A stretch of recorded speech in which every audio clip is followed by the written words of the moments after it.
I'm right here. What's up, everybody? Let me get this music set up right, and then we gonna get going.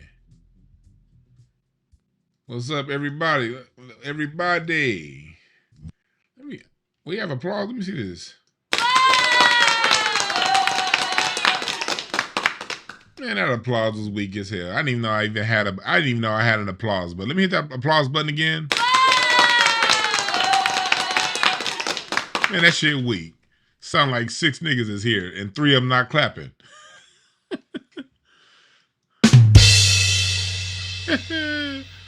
You know these sounds have been here forever and I'm just not noticing it. The whole time I've been doing this show, ever since I've been on YouTube.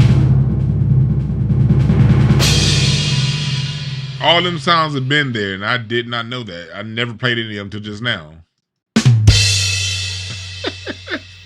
Hey, but is this not the weakest applause you've ever heard in your life? Man, that shit sound like midweek Bible study. That sounds like Tuesday afternoon prayer service. Y'all sing Down by the Cross and after singing it Down by the Cross and the song is over with, this is what you hear. That's one youth that's in there with 6 old people and 2 of them is on oxygen and can't clap. I'm never gonna play that sound again. But let me get to my my music, my background music. There we go. That's what we got going on. Let me put that underneath as music bed. What's up, everybody? Thank y'all for joining. Man, there's some gay ass shit going on in hip hop, and this is nothing against the gay LGBTQ community, but we gotta talk about some of the stuff going on. And it's like hip hop is at an identity crisis right now, and we gotta talk about it. We gotta talk about hip hop's identity crisis that's going on right now, and hip hop has had an identity crisis for a minute now. So we're going to talk about that. But before I get to it, what's up, chat room? Thank y'all for joining. Make sure y'all hit the like button on the way in here. Make sure you hit the like button. Make sure you hit the like button and share. Please, please, please, please share. For those of you on Patreon, go watch my new interview with Mr. Bobby Rush that I did a couple of days, that I did on, I think on Sunday or Saturday. Lots of good information about music. And also for those of you on the Cardology tier, We did a reading of Clive Davis this morning, a reading of Clive Davis's life spread, and how he basically lived the life that he came here to live. And it is what it is. Everybody don't come to Earth to be positive.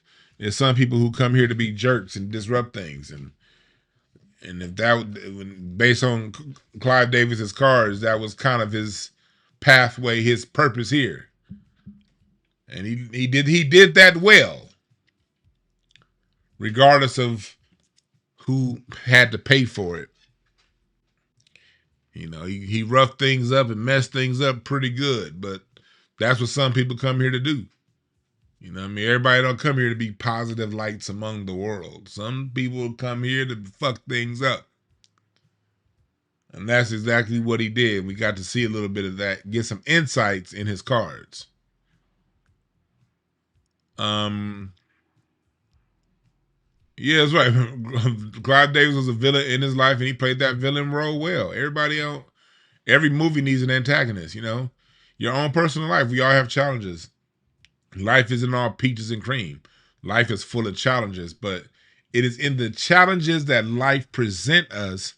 How we answer those challenges and do we conquer the challenges determines the direction and the quality of life that we live.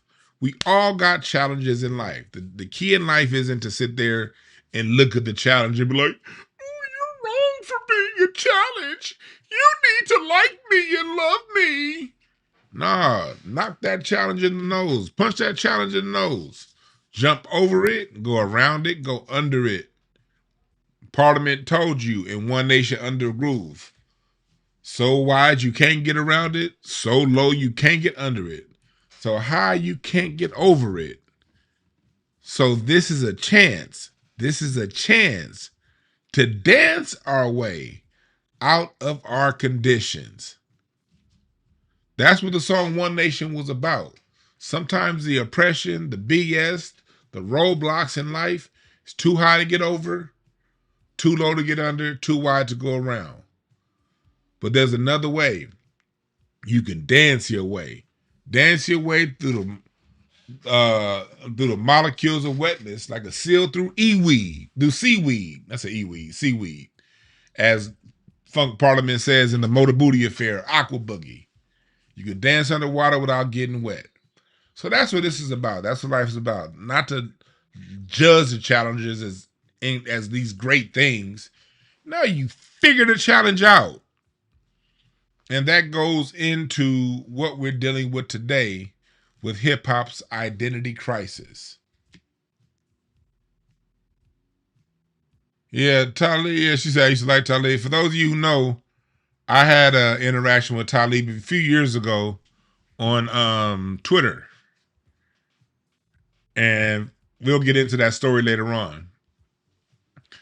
All I know is one of my homeboys, a few years ago, he told me, he was like, man, I saw Talib. And I was like, man, you and Dewan could be cool. He was like, man, you know Dewan? Man, fuck you too. That's what he told one of my homeboys.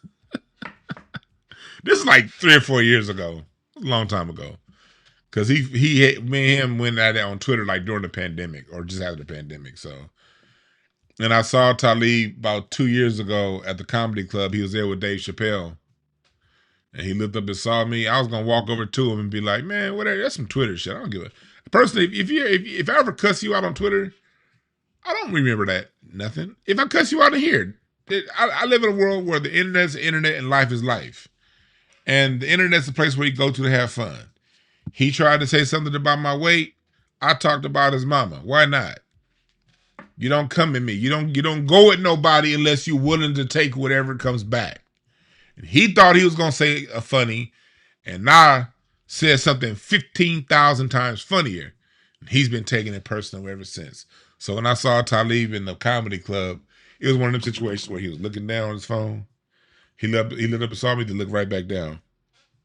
I was like, I would try to walk over to him and be like, man, that's some internet shit. I don't care. Like, I think Talib's interesting. He's a great rapper. You know what I mean? He's great at what he does. I'll never take that away from him. But, you know what I mean? The nigga weird. But I'm willing to push that shit to the side because I don't hold I cannot hold grudges. I can't. Now I could be petty and laugh when somebody who did me wrong is down bad. I will laugh at them, no doubt. I believe in being petty and laughing when people are down bad who screwed you over. Why not enjoy? They'd enjoy it if you gonna have some downtime. Shit. Like, you did me wrong, I will totally laugh at your downfall. Ha ha ha ha ha. But I don't hold nothing personal. But we'll get into Talib in a little bit. We will get into Talib. What's up, Auntie Crusher? Auntie Crusher back around. Auntie Crusher, one of my day ones. I ain't seen him around here in a minute. He from day one when I first started this channel. Salute to Auntie Crusher. But I'm going to get to Talib in a little bit. Let's first start off with some news, and then we'll get to Talib. Do y'all know that there was a shooting here? And you notice I don't have his picture up. There was a shooting at a library the other day here in California. And this dude went into up in Chico. Let's see if we can get his picture. Here we go. Let's get his picture. This dude was obsessed with Columbine. Here's his picture. He looks like, don't he kind of look like, what's her name? What's that chick's name? She was in Nothing But Trouble. What was that? What's that girl in the LA name?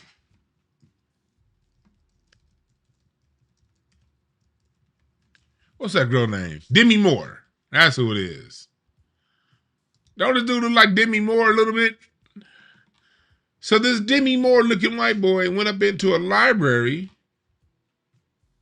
He had just graduated from high school. He just graduated from high school. Went into a library, allegedly, and killed 2 people. And also left a child injured. How do you go and shoot somebody in a library? So black folks, when they be like, we the only ones, why? What about black on black crime? These are the people that say, what about black on black crime? Here you go. They'll never say the opposite for them. So stop walking around with this damn inferiority complex black folks be having. Man, we the only ones. We the only ones. We the only ones. We is the only ones. We ain't the only ones. And then also look at this story right here. Numerous people arrested at a Hells Angels event in Southern California. The Hells Angels had a shindig in San Diego, and the police arrested a lot of them that had drugs and guns on them. Remember, the Hells Angels were started the same year as Israel, 1947. Or was it 48? One of them 2 years. 47, 48. I could be off by a year. It's either 1947 or 48. I'm off the top of my head. Check me in the chat room. But I guarantee you it wasn't 46 or 49. It was either 47 or 48. It was when the Hells Angels were founded. And they were founded here in California, Southern California, out in Rialto.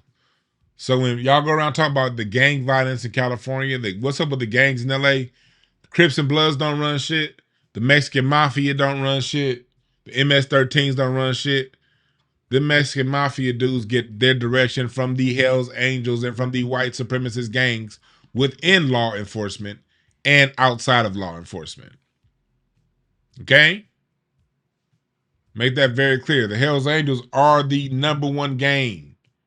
They've had the longest sustained violence here in California. So again, going back, it said 1948. Yeah. All right. Yeah. They run crime. I be having people all the time. They become like, especially, it's something. And if this ain't you, if it don't apply, let it fly. But it's a fair amount of you niggas in the South that got a bug in your ass about California and LA. And I get it. And all you got to do is read my comment section after any video. When I even bring up gangs. It's always going to be somebody talking about something. Well, the Mexicans run California. The Mexicans are the ones that run LA. The Mexicans, because y'all listen to No Jumper and a whole bunch of bullshit. Mexicans ain't running a goddamn thing other than what the white boys allow them to run. And the Mexicans are used as proxies for the white boys. When you see the Mexicans doing things and gang-wise here in LA, that's something that's being handed down by the white boys. Everybody teams up against black people. But I'll tell you something else. We also celebrating 10 years of Christopher Dorner. 12 years of Christopher Dorner. I guarantee you, your city ain't got a cop like Dorner that came back and pow, pow, pow, pow, pow, pow, pow, his corrupt cop brethren and sisterin. Yeah, FBI forever. Y'all get the same shit in Chicago. You right about that. Y'all Chicago dudes, y'all get it like that too. Well, the people in Chicago, man, the Chicago people, y'all got all them gangs. Nigga, Chicago is not defined by its gangs. Chicago's a beautiful ass. I hate when black people go around talking about something. And I hate you. Now, I won't say hate, but I'm tired of all these internet banging ass niggas. That's why I'm so glad Adam 22 Show did not sell. These podcasts that be in LA, these LA based podcasts that make it seem like all like black LA is just this exceptional gang territory and it's exceptionally dangerous in LA. Look, P&B Rock got shot in Roscoe's.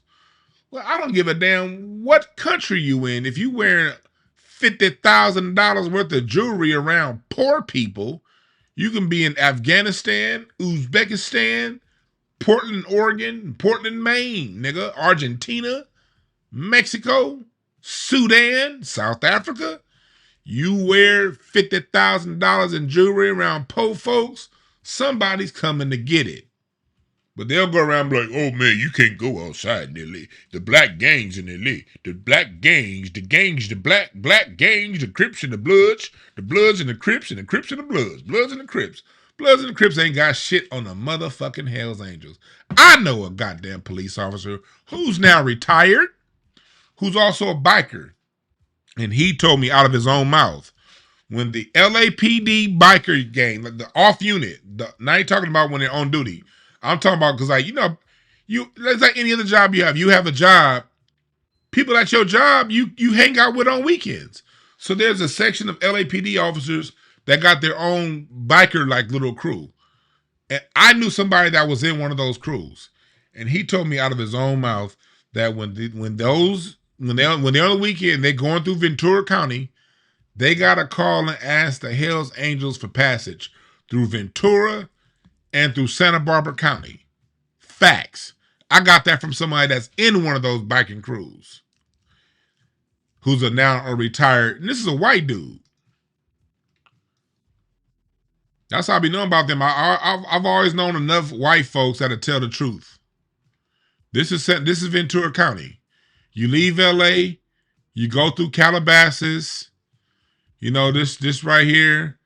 This is around where Kobe got killed, where you see it says Red Rock Canyon Park. That's near where Kobe's helicopter ran in the thing. And you keep going. And when you cross over into this is a long hill right here. What you see right here, this is a really long downhill stretch. And when you get down here, you get into what's known as Ventura County. And when the LAPD off-duty biker units want to pass through Ventura County on into Santa Barbara County, they have to get passage from the Hells Angels.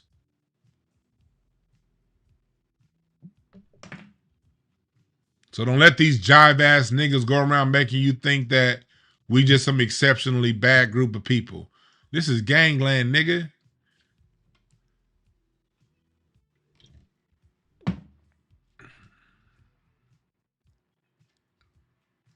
And remember, Drake is aligned with the Hells Angels. The Toronto 81 Hells Angels, the ones in Toronto. Remember that. For all you professional boot-licking, ass-licking niggas that That just, oh, I love Drake because of the vibes. Well, this is who he clicked in with. Anyway, let's move on. Let's move on. You know who my favorite on the internet is at doing that? I love watching Voodoo Doll TV. She will go in on a topic, but I appreciate how she can go in on a topic for like 5-10 minutes and then be like, let's move on. I be talking a lot, man. I'll be on a topic. I plan on talking about some shit for 5 minutes, and I turn into 50 minutes.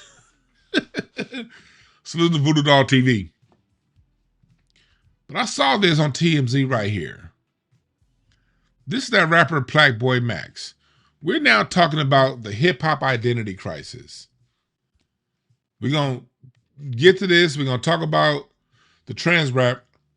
And then we're going to get and go really deep, do a deep dive on Talib Kweli and what he said.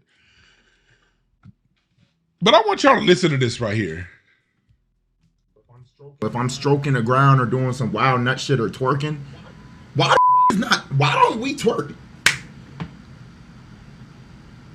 Now that I think about it, he's asking why don't men twerk?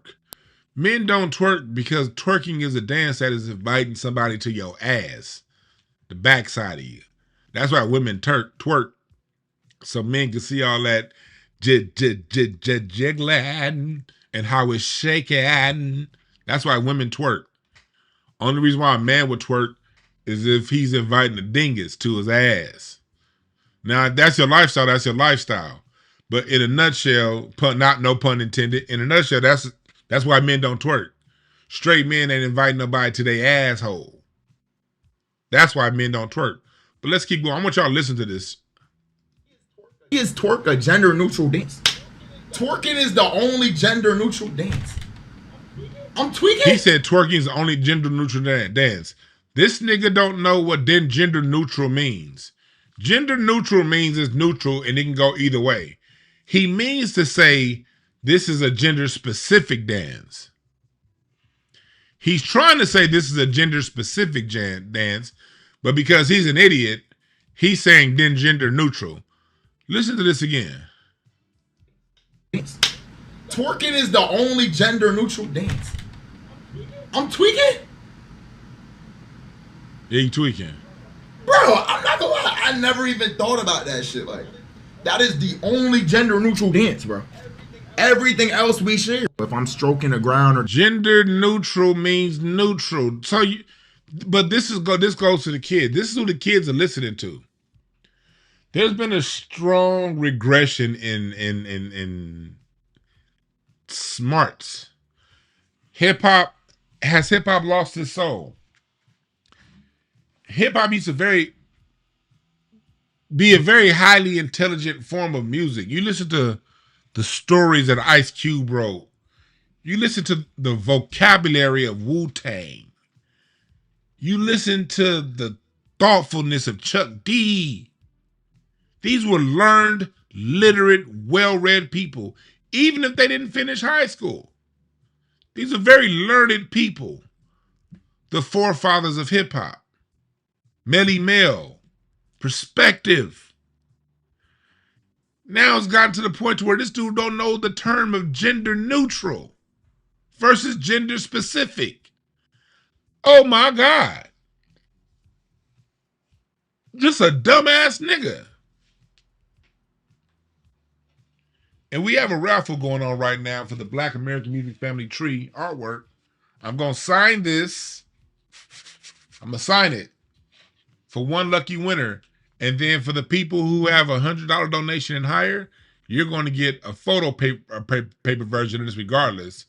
And you still entered in a chance to get this canvas. This canvas is beautiful, ain't it? Imagine this hanging on your wall. Well, first off, you can always buy one on my website. But if you don't want to buy one, enter the raffle because it's a chance to win. And you get a donation receipt. And your donation is tax deductible. So enter the raffle. The link is in the description right now. Link in the description. But yeah, this is what the kids are listening to, folks. Yeah, show some love, run it up, and donate to the foundation. That's what we do. We teach music history. That's what we do here. If you appreciate what we got going on, and also make sure that you subscribe to Incense and Ashtrays YouTube channel, because over on Incense and Ashtrays we're about to start dropping a series of interviews that I have with the lowriders. We went to a lowrider shindig, and we got some videos dropping, and over on that channel. What's up, y'all? We are here at the car show, man. Low It's gonna be over on Incense and Ashtrays. Individuals car clubs, man. Give me your name. My name's Trav. They call me Trav. Yeah. Out here, you know what I mean? So like these guys really went through the tough times of lowriding. Yeah. I mean, it was just the love that I felt for a club. And tell me, you say you got how many chapters y'all got? So right now we have 29 chapters. We got 8 more chapters in the making right now, but we got 29 chapters in 24 states. This is the Individuals Car Club. For the people that don't know what tuck wheels, can you give us an example on one of these cars, what tuck wheels look like? Well, here. Right here?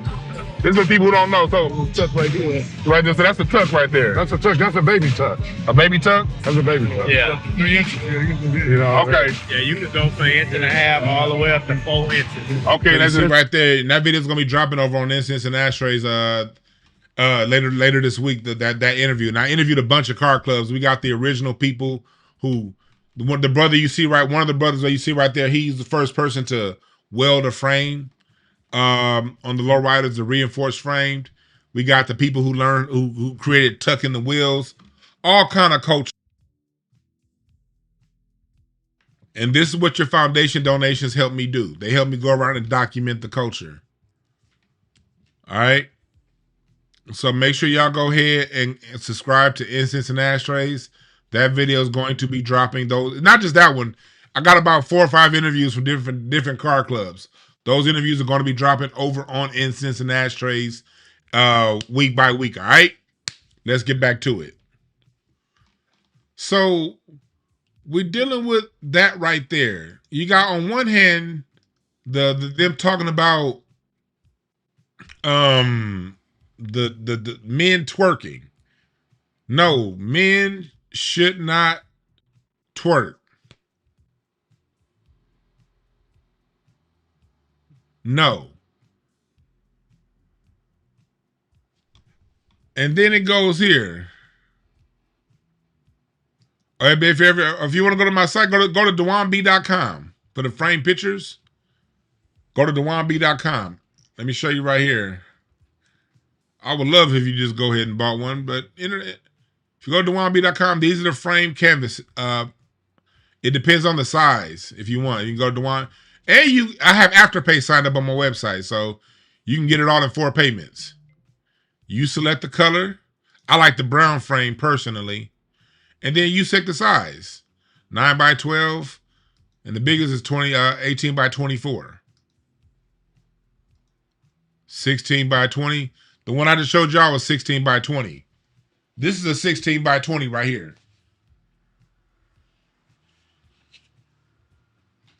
But y'all can go to DewanB.com to get that. Along with the rest of my merch. Along with the rest of my merch. The Black American flag, all that good stuff, all right? But let's get back to it. Oh, shit. I'm about to buy some gazelle. I'm over here shopping for some gazelles right now. Well, I gotta get me some gazelles, man. I'm like, fuck it. I was just about to order some right before I started my live. Anyway, let's move on. YG has a new song out called Tiffany, where he's talking about, I think it's a beautifully written song. I appreciate this song because it's dealing with a new dynamic. A dynamic that I didn't have to deal with in my single days. Because even though it was around, it wasn't prominent like it is now. You know, he's writing a song that Teddy Pendergrass should have wrote about coming home and finding out somebody's a trans. And as you listen to the song, he goes in and he's talking about, okay, how do I handle it? Do I shoot this motherfucker or whatever? Girl, yeah, give you something in your ribs, girl. Cause I've been waiting all night for this. Listen to this part right here, because I can't play too much of the song. Lips, girl, super thick, put his hands on her hips like, do you know how to dry stick, girl? Kissing and touching. Chris put his pants down, she was blushing. She was rubbing on his woody. He like, is it creamy, is it pudding? Off with her clothes, he was pulling. She like, wait, I got something to tell you. What? I'm a trans woman. What? See? That's what he's talking about in this song. And I'm gonna have to, if you watch later, I deleted this part out. I played part of the song, Tiffany, but if you're watching later, that shit probably demonetized me. So it got edited out. Go watch it yourself. You should have been here live to hear it. But I'm not even mad at him writing this song, because today, that's a dynamic these people have to deal with. And at first, when I first saw the headline, I was ready to go in. Then I heard the song, and in the song, he didn't draw a conclusion, but he really talked about the processing. Do I shoot this motherfucker? Do I do all kind of things? This is the part I mean about why has hip-hop lost its soul. It's the reaction that's getting. People are calling the song transphobic. They're saying that it's wrong because YG's talking about, do I do something to this person that deceived me? And they're trying to make it seem as if a trans fakes with a straight dude, that the straight dude's supposed to be like, okay, I'm sorry that happened. Let's go our separate ways. When I saw the reaction to this, I saw people bullying YG for asking why he's advocating violence. And as I listen to the song, he's not advocating violence. He's just talking about what will go through the head of a straight man if this was to happen.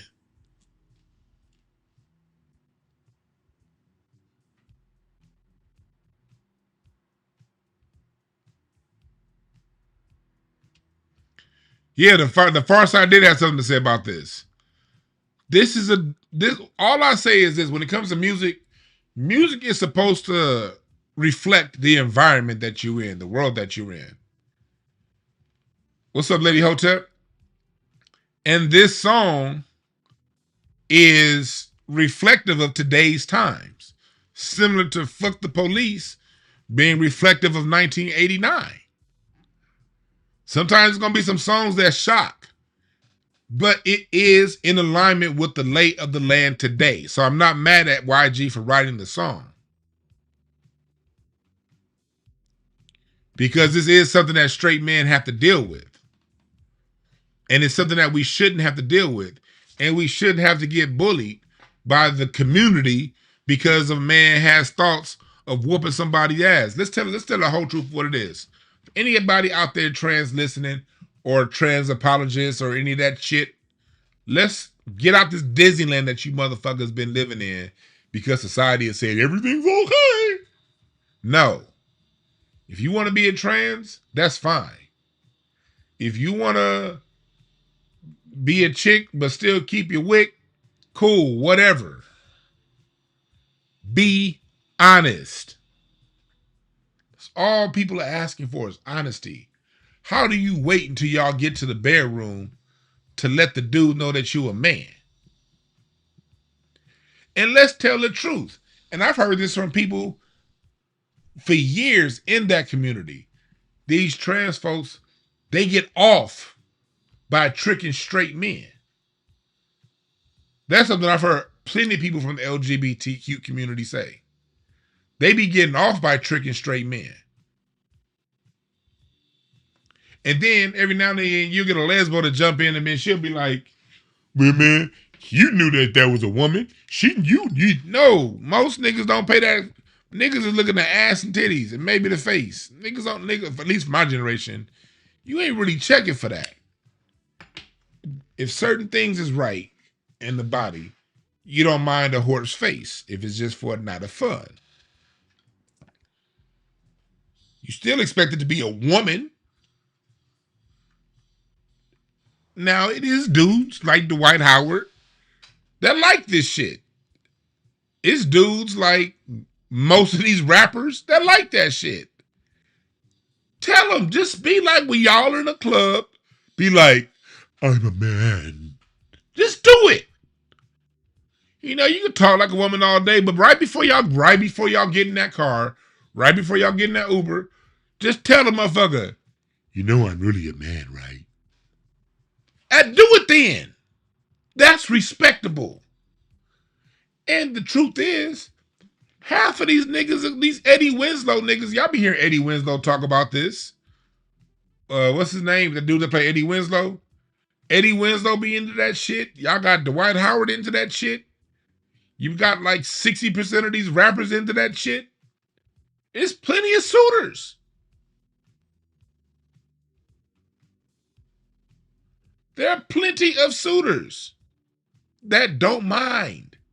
Them E.J. Johnson ass niggas. But while they're over here mad at straight men for saying, hey, for having the thoughts of booping somebody who doing that, no, that's not where the onus belongs. The onus belongs on the person who lied. Because one thing about sexual intercourse, that's why they have a thing called crime of passion. When you're in the mode for sex, you're in a very passionate mode. That's why so many dudes made mistakes and got the wrong chick pregnant. Because you knew she wasn't shit, but you had to hit. A lot of you niggas, and y'all end up coming with getting that phone conversation. I'm late. What you mean? You late? Yeah, I'm late. God damn it. You didn't plan on spending the rest of your life around this woman, but the passion. So if a person feels deceived, that same passion that could be a rush to make somebody have a baby with somebody they didn't want to have a baby with, that same rush of passion and energy can be flipped. There is no such thing as straight versus trans violence. Straight people don't hang around trannies. The only way a straight person is going to have violence against a trans is if a trans deceived the straight. Straight men don't hang around trans. Now, Diddy men hang around trans, but Diddy's the B in the LGBTQ. We got to always keep putting the Diddy in his proper place. Diddy is a bisexual. He is part of that community. He's not part of the straight community. Straight is straight. That means women only. A straight man likes women. He may like women in their 20s, may like women in their 60s. He may like women that are 6 feet tall. He might like midget women, but he likes women. XX chromosomes, not XY. A straight man likes women, and there's nothing else. A straight man can't even have sex in the same room as another nigga. Nah, we ain't about to be swapping swords, nigga. Nah. A man want to see no other man's ass. Like, I always had enough money to get. Now I got another room. No. If I can't afford to have my own room for my homeboy, I ain't going out.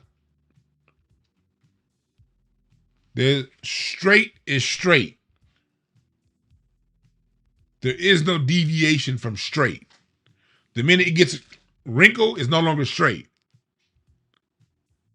Sorry, Tank. Y'all remember when Tank was like, well, you don't even know if you don't like men unless you try it twice. Y'all remember when Tank said that? No, nigga, you're the B in LGBTQ. Just accept it. You smelled, if you've been in a room with other man's dookie, you're no longer straight. And that's okay. America has spent the last 15 or so years reorganizing the society to completely accept LGBTQ. And America has been very successful because most people now accept complete LGBTQ. You got it already. Twisted dudes, live in it. But straight is straight. And straight don't play. When I smoke weed with my homeboy, I sit the blunt down in the ashtray so we ain't got to touch hands on the exchange. I may pass through with his lump, but when that blunt started to get a little short, I'm not about to pass you this blunt and have us holding hands. Nah, nigga, I'm going to sit the shit down on the ashtray and you going to pick it up. And when you ready to pass to me, you going to sit it down on the ashtray and I'm going to pick it up. There's rules to this shit, man.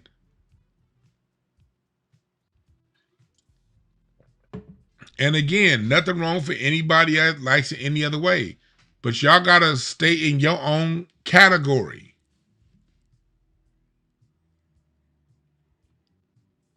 Y'all got to stay in your own category. Straight is a category for a reason.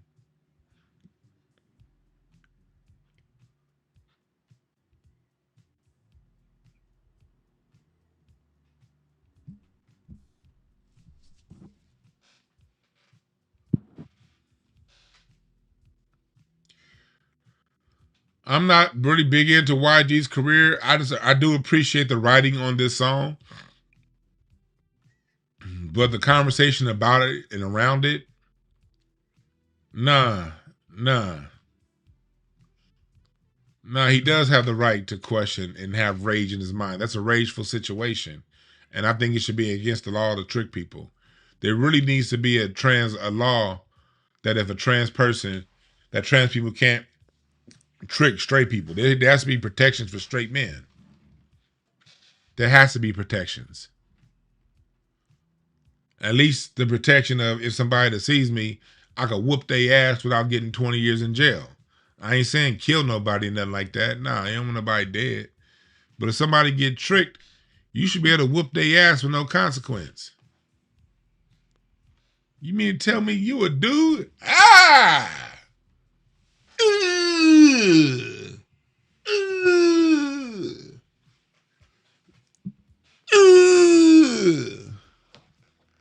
Now we even. Don't trick nobody. Tell the truth. Don't trick people. Tell the truth. And that's in anything in life, not just dealing with gay straight reactions.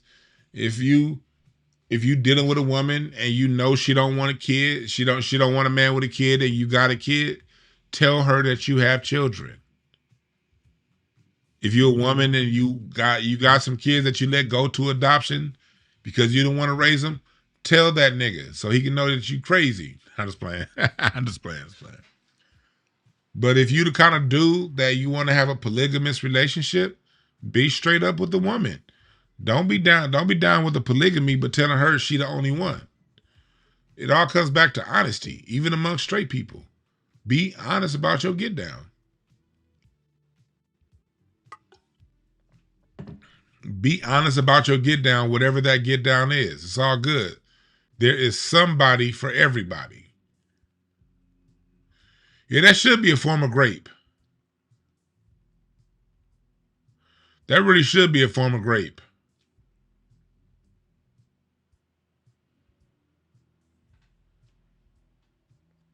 That really should be. And people should not be harassed for their sexual proclivities and lifestyles. It's cool. If your lifestyle is twisted and screwed, then hey, it's twisted and screwed. But I'm gonna leave you alone, you leave me alone. That's all I'm saying. Now that gets us to the main topic of the day. Make sure y'all hit the like button. Make sure y'all hit the like button. Make sure y'all hit the like button. Make sure y'all hit the subscribe button. Make sure y'all hit the subscribe button. So there's this podcast that they're talking about Latinos' place in hip hop. I don't even like having these conversations because black people we never go around to the salsa play, people who listen to salsa music, and talk about black Americans' place in salsa music, even though salsa music is using black American instrumentation, black American melodies, black American swing. You don't see black Americans going to bossa nova people talking about what's black America's place in bossa nova, Even though Bossa Nova uses the Black American drum set, the Black American bass guitar, the Black American keyboard, Black American melodies and chords. I played y'all before one of the hottest songs from Brazil '66 was a remake of Little Anthony and the Imperials, doo-wop. Black Americans we don't go around reggae. We don't go to people in reggae and say, hey, what's the Black American place in reggae? We don't, even though reggae uses completely our instrumentation, our chords, our melodies. Reggae is 100% rooted in Black American sounds, but you don't see us going and saying, what's the Black American place in reggae? Same with reggaeton. Same with dancehall. Each one of these forms of music is rooted in the Black American sound. And you don't see us going around asking the question, what's the Black American place? You don't see that.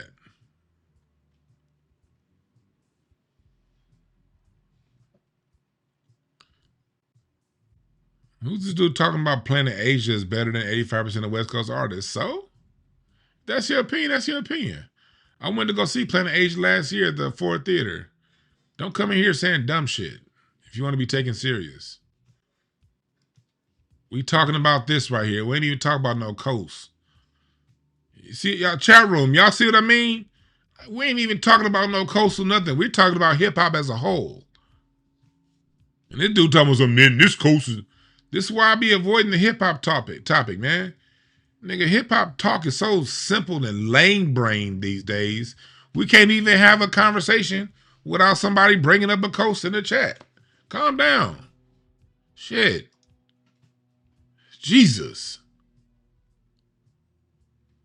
Anyway, this is what I mean. We're going to get to the video, but this is what I mean when I say Black American music. Reggae is rooted in Black American music. I was at the Hollywood Bowl for Reggae Fest this past weekend. And I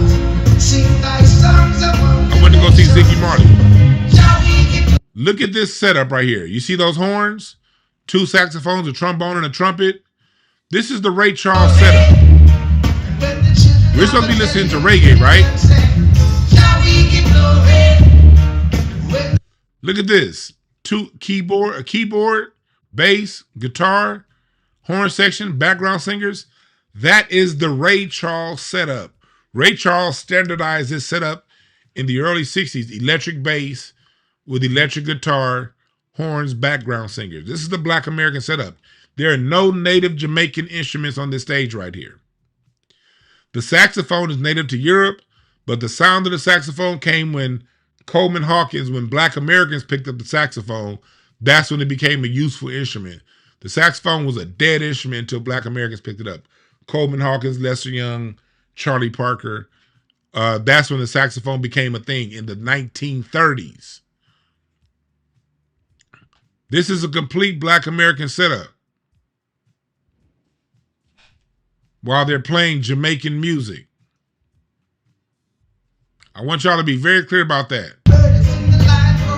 The 2/4 backbeat, Black American rhythms, not African rhythms.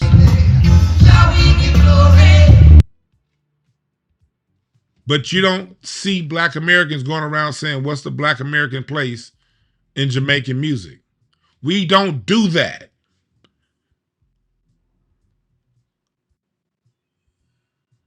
So the fact that they even have to continually have this conversation shows you an inherent disrespect of Black American culture.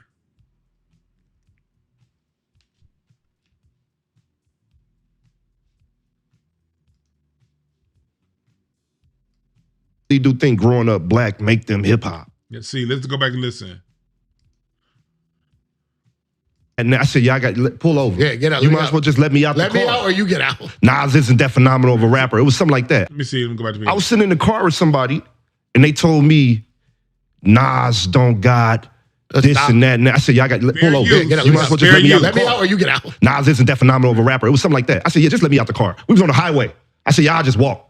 I'm good. I'm good. I can't, people, what you said is profound. people really do think growing up black make them hip hop. Oh, let's talk about it. Let's get into this. I've been very excited to talk about this with Cypher Sound. For real. Okay. For real. Let's get into that. Yeah. Because you have a great joke. Yeah. And I don't want to burn all your jokes on the podcast. You know what I'm saying? Yeah. But the premise of it is around how the N-word is different for Latino people in New York than it is. Yeah. And when I say Latino, I really mean Afro-Latino. Right? And there's a big debate in our culture. This is the perfect political podcast to talk about It's this. political podcast, bro. We don't go into it. Now, I'm going to qualify us starting this conversation, this part of the conversation with what y'all just said, which is very important. Yeah. Far too much of the scuttlebutt and the commentary on whether or not Latinos was there at the start of hip hop, or whether or not Latino people could say the N-word, or they black, or this and that. Way too much of that around hip hop is being started and had amongst people who don't give a fuck about hip hop. Yeah. Y'all don't listen to rap. Y'all don't support rap. Y'all are consumers. You might hear it on the radio. You might have a song you like that you like to buy bottles. No. This conversation is had between people who are highly tuned into rap and highly tuned into black culture. Because we always gotta remember, don't let these hip hop niggas try to isolate you. Well, no, it's just hip hop. Hip hop rap music is a branch of a branch. It's a subgenre. Hip hop rap is a subgenre of the Black American music family tree. And actually, as a matter of fact, Talib is at the Blue Note, I think tonight, or was it last night? And I got to ask you at the Blue Note, did I go? Hell no. But I was at the Blue Note last month to see Rakim. I was at the Hollywood Bowl last Friday to see Chance the Rapper. I'm going to be back at the Hollywood Bowl this week to see Nas and The Roots and Bun B and T.I. and De La Soul. So no. This conversation is being had amongst people who are very much so engaged in hip hop. So don't let these people try to other you, make it seem as if this conversation is happening to people who are somewhat outside the culture and this and that. No. This conversation is being had within the culture.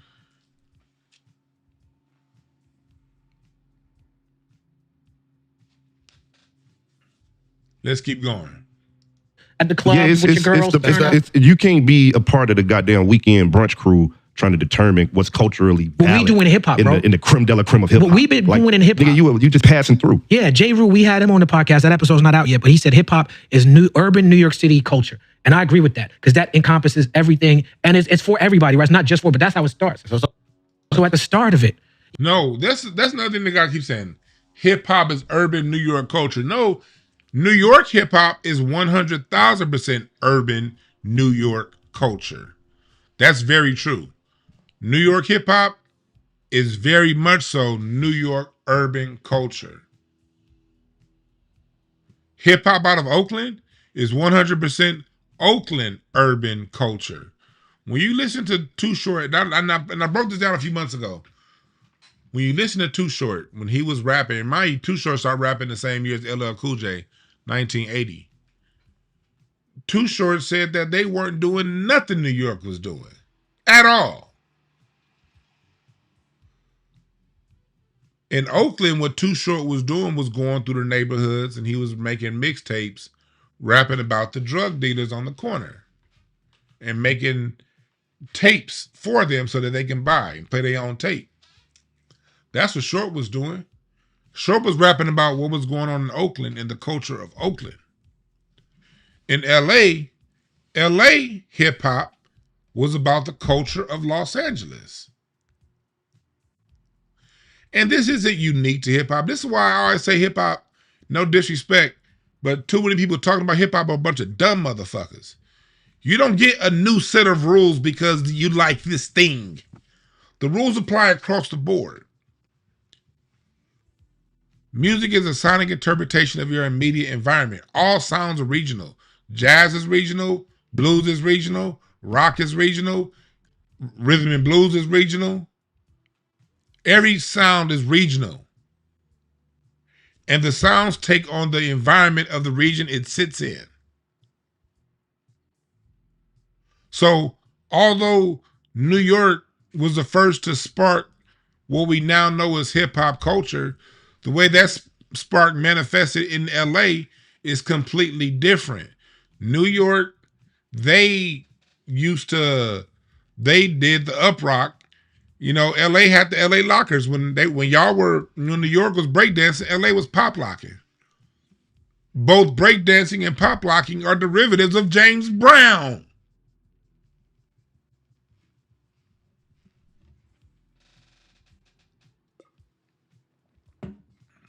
And here's the thing about it. They'll talk all that shit about New York and hip hop and New York and hip, but they'll turn around and say basically anything outside of New York ain't hip hop. Right?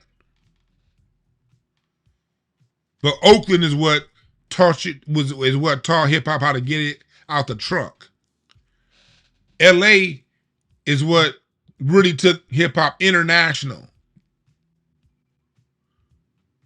Oakland taught the South, taught everybody how to do it. Too Short, what's his name? Master P took his motto to New Orleans from Oakland. A lot of hip hop slang comes out of Oakland. Even LA slang comes out of Oakland and the Bay Area.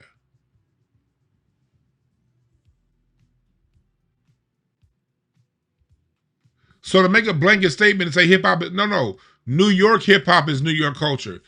LA ain't doing what New York did. Oakland ain't doing what New York did. Houston, Rap-A-Lot Records,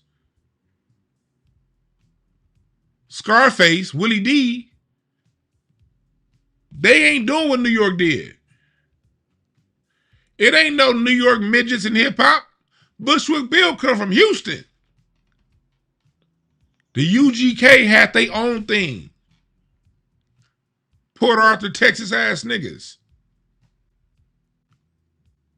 T.I. had his own thing. And none of it ties back to New York. All of it ties back to rhythm and blues, though. All of it. That's how you know that hip-hop is a derivative of derivative.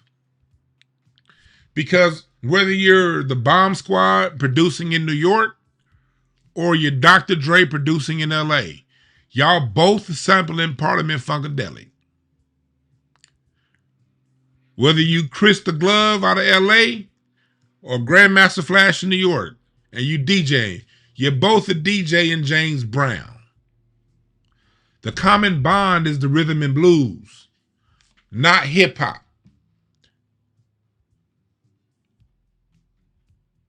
That's the common bond.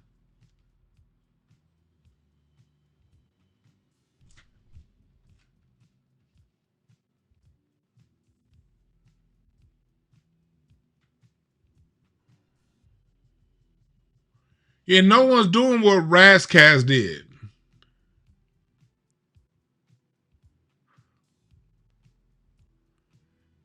Hey, and person in the chat, how can you expect me to take you serious when you can't spell my name right?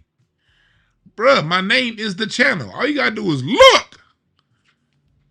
God, I'm not even gonna put that comment up on the screen. If you can't spell my name right, my name is literally right there. How the hell can I take your thoughts serious? You don't think well enough to go spell check a name that's right in front of you? Jesus. No, you would not have rap without rhythm and blues. Okay? Rap music was around long before New York. Okay? Louis Jordan rapped. James Brown rapped.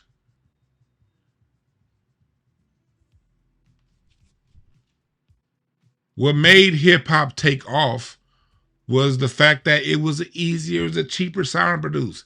Hip hop lowered the bar. You no longer had to be musically trained. You could just loop some R&B. You no longer had to be musically trained, and you no longer had to be able to sing. You could just rap some poetry over a beat that was already made. Hip hop made music accessible for non-trained musicians. Let's stop the BS. That's all hip hop did. Hip hop made music accessible for people that didn't know how to play a fucking instrument and couldn't sing. That's why hip hop spread so much. You no longer had to be a musician. You no longer had to put your 10,000 hours in on an instrument and to be good. You just got to go, and if you're a DJ, You didn't have to learn how to put chords together, Pete Rock. You didn't have to learn how to blend notes. You didn't have to learn how to build in crescendos, decrescendos, breaks, intros, bridges, outros, codas. You didn't have to learn that part of music. You could just play somebody else who already did it. That's why hip hop spread. It's an easy and extremely cheap form of music to make. Let's stop putting extras on it. And let's tell the truth. We're making it seem like hip hop is like, y'all be making it seem like hip hop is classical or jazz, where you have to really grind on your acts to do something great. No, it's not.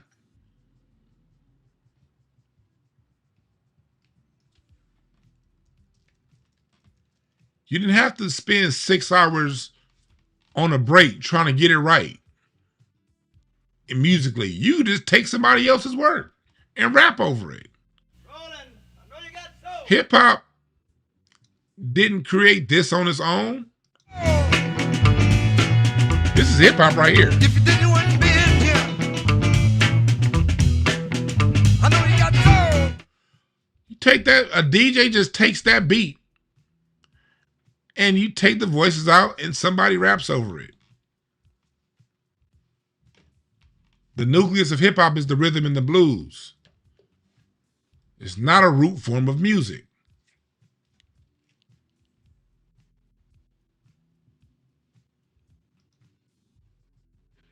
Yeah, there were white people there, but they were sparse. But there were black people and there were Latino people. And something I heard Enough say recently, which I never even thought about, was he didn't know that Charlie Chase and Whipper Whip and them was Puerto Rican until he was well into adulthood. He thought they Right there. See right there. He didn't know Charlie Chase and Whipper Whip were Puerto Rican until adulthood. That shows that even though Charlie Chase and Whipper Whip were Puerto Rican, they added zero Puerto Rican culture to the movement.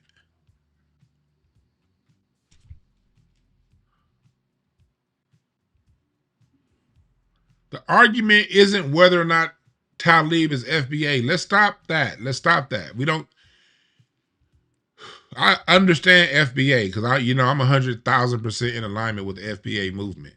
But sometimes we get too hung up on that.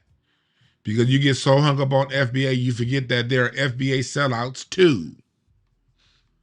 The point is to pay attention to the information.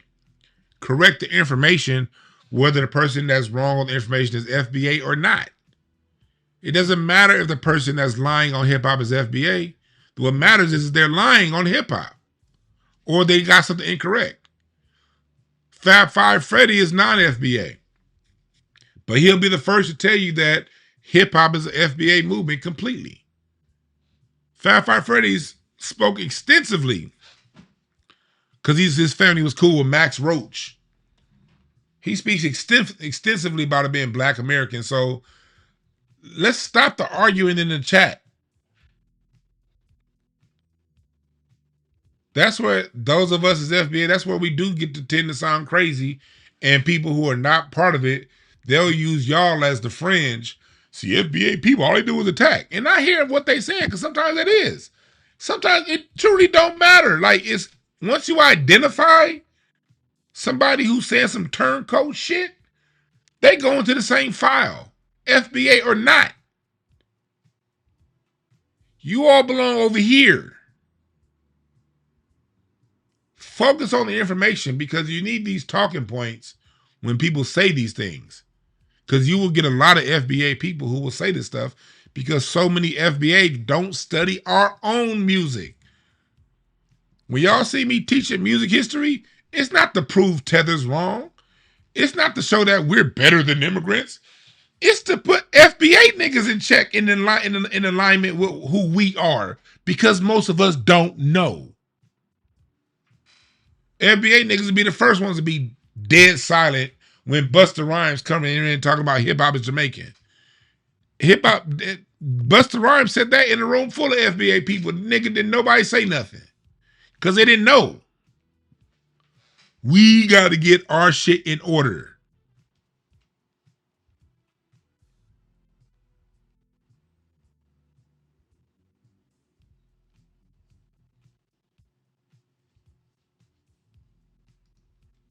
So no matter who's talking the bullshit, we can tell them what the truth is. That's what matters.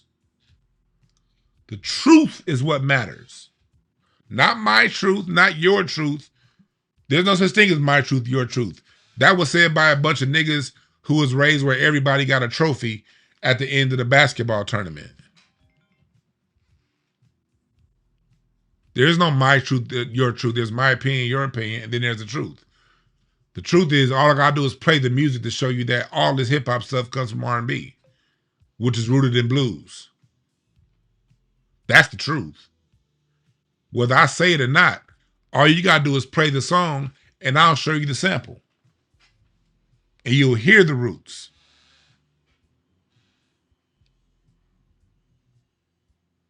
That's real talk. 365 Tech 23. A lot of our people are dumb as hell about the music and culture, right? Our own people. If we understood our music history, it never would have got this far. But Black Americans didn't study Miles Davis. When Miles Davis was asked about hip hop in the 80s, he was saying in 81, 82, this is the blues reincarnated. That's what Miles Davis was saying in 82, 83 when he was going on tour promoting his comeback to music. When they would ask Miles Davis about hip hop, he would always say, oh, that's just the blues coming back to us again.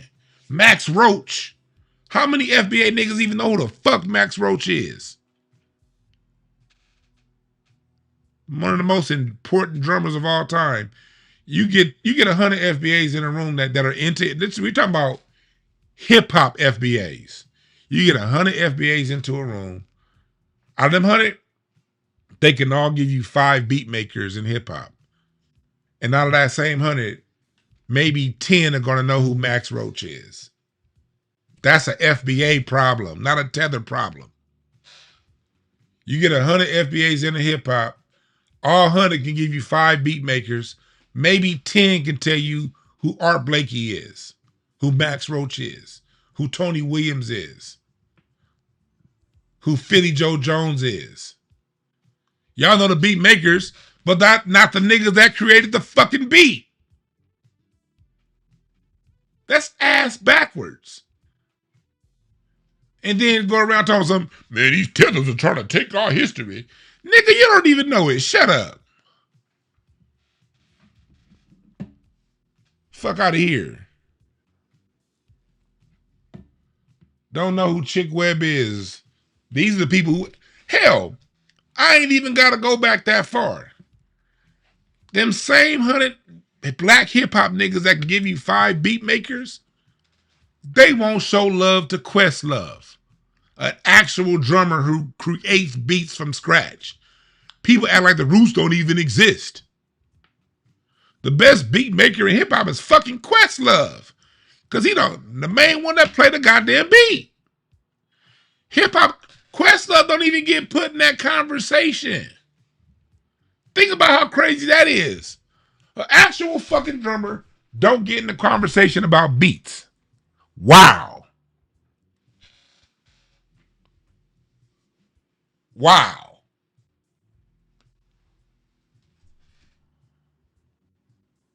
Now, here you don't get mad at the tether when you don't know. FBA nigga.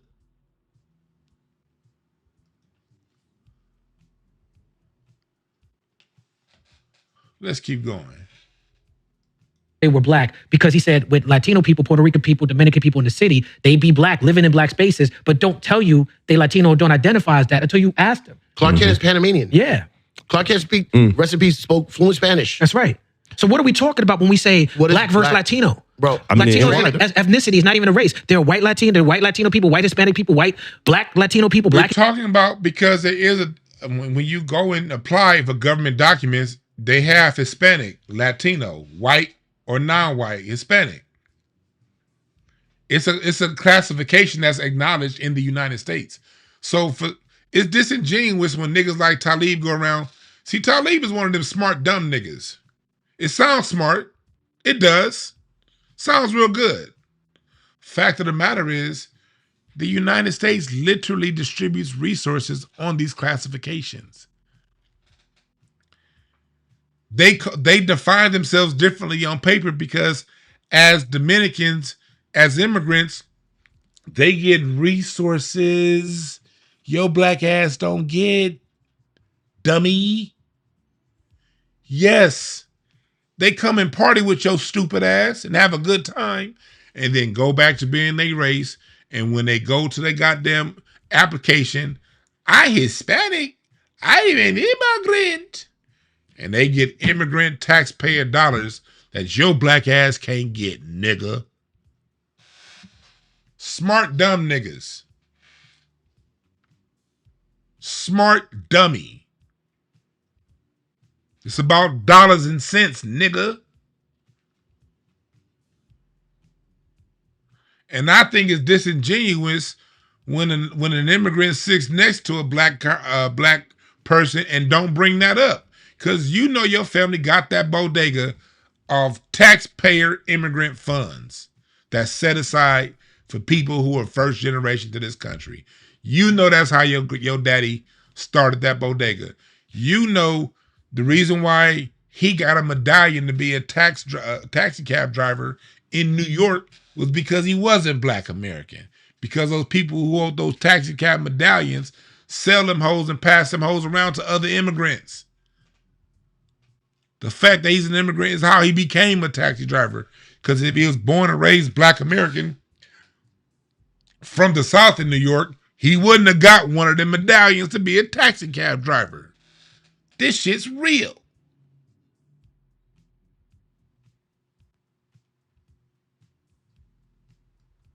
Hispanic people? I'm glad I'm here on this political podcast. So I told Trey Tutson, I said, you black, you like some Black rap music, music, yep, right? yep, but yep. that don't make you hip hop. And he was Yes. fighting on it. I'll just give you this quick example. Then I want to talk about you. Said, I go, bro. We arguing for weeks, arguing. I said, yo, Trey.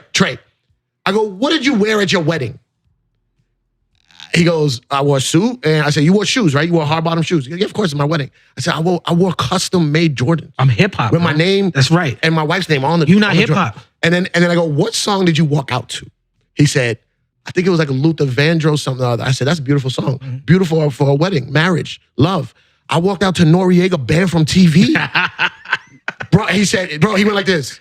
You win. You win. So because the dude walked out to his wedding to a rap song, he's more hip hop. And Jordans, first off, let's go to Jordans. Hip hop ain't synonymous. Jordans ain't synonymous with hip hop. Jordans are synonymous with black American culture. Jordans got popularized through black culture, whether it be hip hop or R&B, or TV shows like Fresh Prince and Martin. Jordans got popularized because black Americans play basketball. No matter what that black American listens to, Michael Jordan, shit, that nigga listens to Anita Baker. From what I hear, Michael Jordan didn't even like hip hop like that. Michael Jordan was more of a listening to Cameo. Michael Jordan's more of an R&B guy. He's not even hip hop. That's black American. Regardless of what you listen to. Jordans to get popular. If hip hop is New York culture, this how you know things fall apart. These lame ass arguments fall apart. If hip hop is if Jordan's a hip hop, Jordans didn't get popularized in New York. Jordans got popularized in Chicago. And after being popularized by Michael Jordan in Chicago, they spread across black America, whether you're in LA. Hell, the best boutique tennis shoe stores are right here in LA. Jordans ain't got a goddamn thing to do with hip hop, but they have everything to do with black American culture.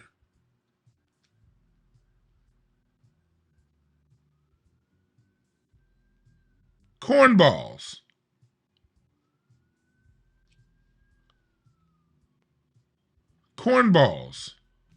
Yes, before we even have and there is conversations that need to be internal in the black community about colorism, about how we deal with certain immigration issues that have nothing to do with people outside of the community. That have nothing to do with hip hop. That exists too. But once you start talking about hip hop, bro, don't even come over here with that shit unless you can tell me who's in the Wu-Tang Clan. Let me ask both of y'all this. How is it? Okay. I could tell you was in a Wu-Tang Clan, but that's neither here nor there. When is hip hop going to have to qualify with? Okay, don't tell me you hip hop unless you can tell me who that sample is, who that sample came from, because the sample is the reason why we even listen to your ass rap, nigga.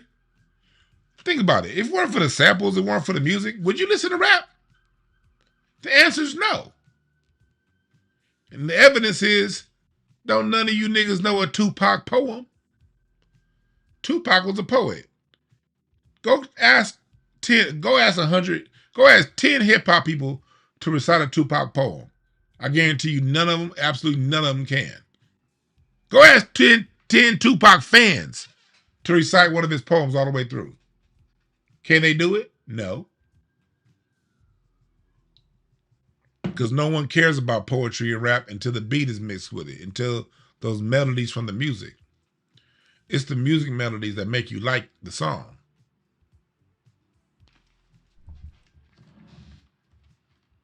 It's the music.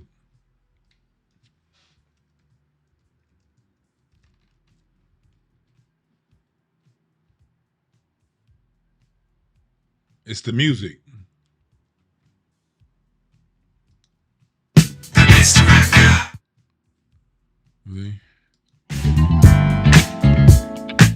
You heard that? That's Bernard Wright. Talking about hip hop being rooted in Black American sounds. Y'all remember the Bonnie and Clyde thing by Ice Cube and Yo-Yo? Y'all know where I got that sample from?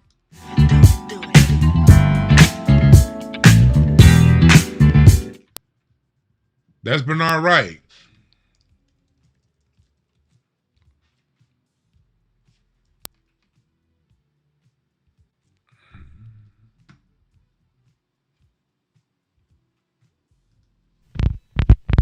Oh, they ain't got Bonnie and Clyde here?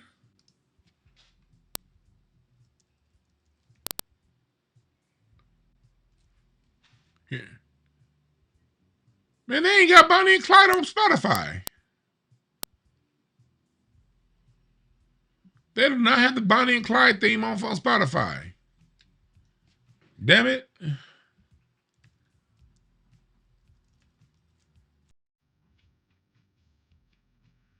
Let's go to another song, Short But Funky by Too Short.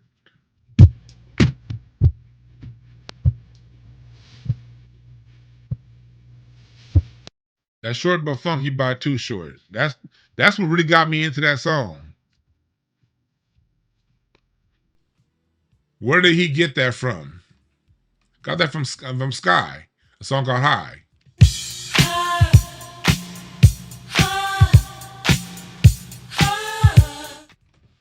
So you tell me what makes people more interested in. You're gonna hear that beat before you hear the person rap. You're gonna hear that beat before you hear anybody rap. You're gonna get at least 5 to 10 to 15 seconds of beat before you get to the rap. What makes me listen long enough to get to the rap? The music.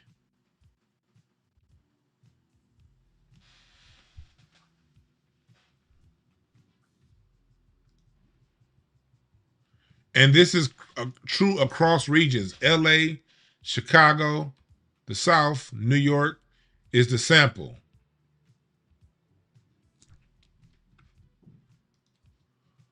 It's the sample.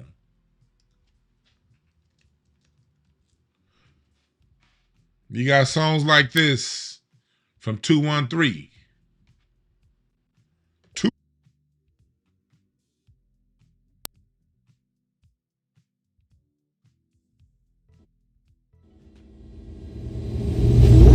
Party at the church. G-Dub is barbecuing. Ain't no telling what your daddy and your mama doing. Chewing on. What is that a sample of? What is that a sample of? Intimate Friends by Eddie Kendricks.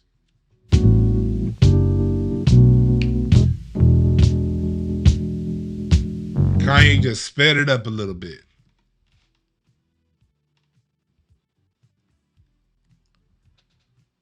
Hip hop is rooted in Black American culture. And then I saw a picture like about a month ago. I think Talib was in that picture where it was a bunch of hip hop artists taking a picture around Bob James, because Bob James has a song that's been sampled by more than anybody else. Probably the most sampled song is by Bob James, but it's a Bob James song that's straight up Black American formula wise. Steve Gadd on the drums. And although that one song was sampled, when you listen to a non-Black person's music, whether it be Bob James or Apache, these are all non-Black people trying to sound Black American. They're not doing a native European sample. They're not doing a native Italian sample. Music from native Italy, native Ireland, native Europe. These are Europeans trying to sound Black. So even when you sample a non-Black person, you're sampling a non-Black person that's trying to sound Black musically. Yeah, Nautilus. I was drawing a blank to the song name. Nautilus. Thank you, chat. Steve. Do you think the fact that they barred certain records, like Banned from TV, wasn't played on the radio in Arkansas? Mm-hmm. You know what I'm saying? Like being from Missouri, I loved Banned from TV as a record. I was like, this shit is crazy, but I had to go find that song. Mm-hmm. You know what I'm saying? It wasn't something I could just walk outside and hear. Do you think that is partially why certain people from certain regions can't name all the members? Absolutely. It's not this kid's fault. It's not. Like, it's a generational thing. It's like, yeah, it's not his fault. Mobb Deep. The Mobb Deep that you got in New York, we didn't get in St. Louis when they were at their peak. We got some of it as cats who wanted to imitate the culture. And you had to go look for it. Exactly. If you wanted to find it. It wasn't like I was walking in the club and Havoc and Project. I can't stand when hip hop talks about the kids. Well, the kids don't study the history. You niggas didn't study history. So why are you talking about the kids? They doing exactly what you did. Yes, that's right. I was a fan first. Mm-hmm. I never listened to a whole Rapid Forte album, but I'm gonna get to this last part towards the end. Even though you might be from Venezuela, Colombia, wherever, you pick. If you tough term, Puerto Ricans were there. He's like, fuck the rest, bro. That's what I've been hearing on these internet streets, bro. That y'all was not around. Bro, I was trying to. Yeah, go ahead. So were Latinos there at the beginning of hip hop? Yes or no? That's all I was trying to. That's all I wanted to find out. He asked, "Were Latinos there at the beginning of hip hop? Were Latinos there at the beginning of hip hop?" Listen to this divisive shit that he says. Because apparently y'all wasn't around, bro. That's what I've been hearing on these internet streets, bro. That y'all was not around. Man, it hurts my heart when I hear Black people talk shit about. Latinos is even a tough term. Puerto Ricans were there. He's like, fuck the rest of y'all niggas. See that? They can't even get their own shit straight. Talib gave him the perfect setup. Were Latinos there? And he specifically said, look, I don't know about the rest of them Latinos, but Puerto Ricans were there. He just divided Latin America right then. He didn't mention Jamaicans. He didn't mention Dominicans. He didn't mention Cubans. He didn't mention Trinidadians. He said shit. He didn't mention Mexicans. He said shit. Puerto Ricans were there. But like they said earlier, the Puerto Ricans didn't even identify themselves as Puerto Rican. So even though you're Puerto Rican and you're there, what does it matter? It literally doesn't matter. I was at 2 concerts this past week. I was there. But I wasn't on stage curating the show. People came for the show. People come for the show. I'm not on the show, so it doesn't matter that I'm there. It does not matter that I'll be at the Nas and Roots concert this weekend. It doesn't matter. Because I'm not the show. They're the show. I was there when I was there when Google first started. I remember I was using Netscape browser. And I was using Yahoo for my search engine. Who remembers that? Press number 1 if you remember Netscape. Microsoft Internet Explorer days. Firefox. I was on Netscape using Yahoo. And then they came out with this new thing called Google. And I was like, what the fuck is Google? I gotta download that. And from the first days of Google, I was there. I was there in the first days of Facebook. Chat room, press the number 2 if you was there on the days of Facebook when you needed a college email address to access Facebook. My college email address was dtb45567@csun.edu. If you did not have a .edu address, you could not be on Facebook. And my wife was there before me because she went to Duke. So Facebook was first available to Ivy Leagues and then precious schools. So my wife, I was at CSUN. My wife was at a real goddamn university, Duke. She had Facebook before me. We both was there. But does that make me a co-owner of Facebook because I was there? Does that make me one of the innovative minds that made Facebook work because I was there? Would Facebook not have come into existence regardless of me being there? Does Facebook still get built? Even though I was there the first days of Facebook, 2003, 2004. I was there. Black people were there. Does that give us any entitlement to any intellectual property development, growth of Facebook? The answer is no.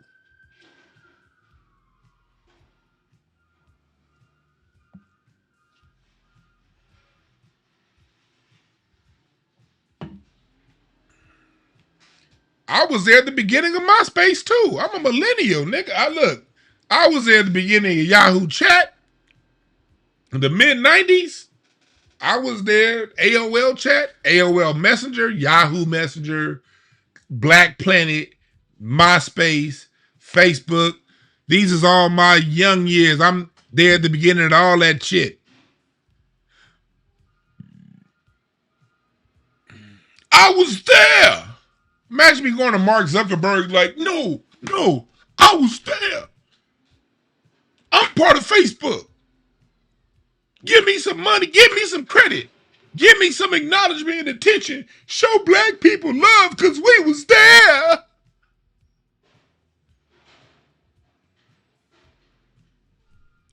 I was there at the beginning of PlayStation. I had a PlayStation 1. I went from my Sega Genesis, Super Nintendo. I skipped past Sega Dreamcast because Sega was coming out with way too many different things. I went right from a Genesis to a PlayStation 1. I said, nope, I don't want Sega Saturn. I want this PlayStation 1. And in that room over there, I got a PlayStation 5. I've had all the PlayStations. I've had Madden since Madden 93. I was there at the beginning. I had Double Dribble and I had Bulls versus Blazers. Who remembers Bulls versus Blazers? Who remembers Lakers versus Celtics? I had Lakers versus Celtics. I had Madden. I was there. I had the first Super Mario Brothers. I had the first Sonic the Hedgehog. I was there. We was there. Does that make me part of the culture? The answer is no.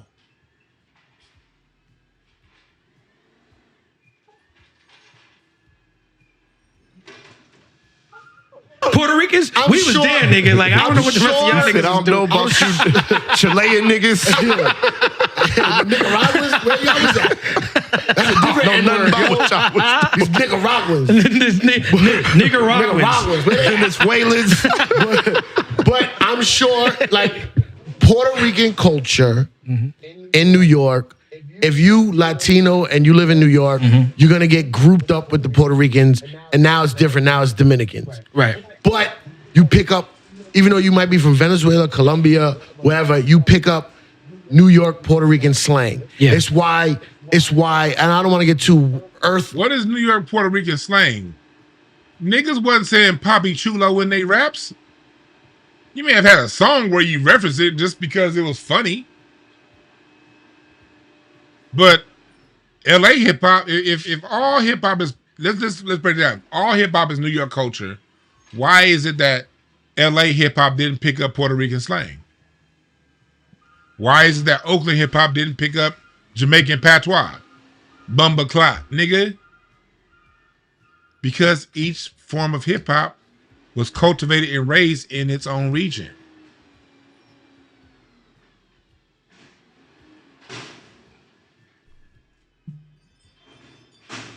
Yeah, they just be lying, and I'm opening the phone lines in a minute. I'm gonna finish playing this video, then I'm gonna hear what y'all got to say. I'm gonna open up these phone lines. Worldly with it, but it's why Torontonians and people from London use a lot of the same slang because it's Jamaican slang. Yeah. Yeah. Jamaica is the catalyst for a lot of those countries where they get their slang from. You hear Nigerians in London say Wagwan, that's Jamaican, right? So Puerto Ricans in the time when hip hop was created, we say the 70s, but we know somebody said I wasn't there for hip hop. How did I make it onto the microphone check? Because I study music, you dumbass. You don't have to be there. Were you there when the United States was created?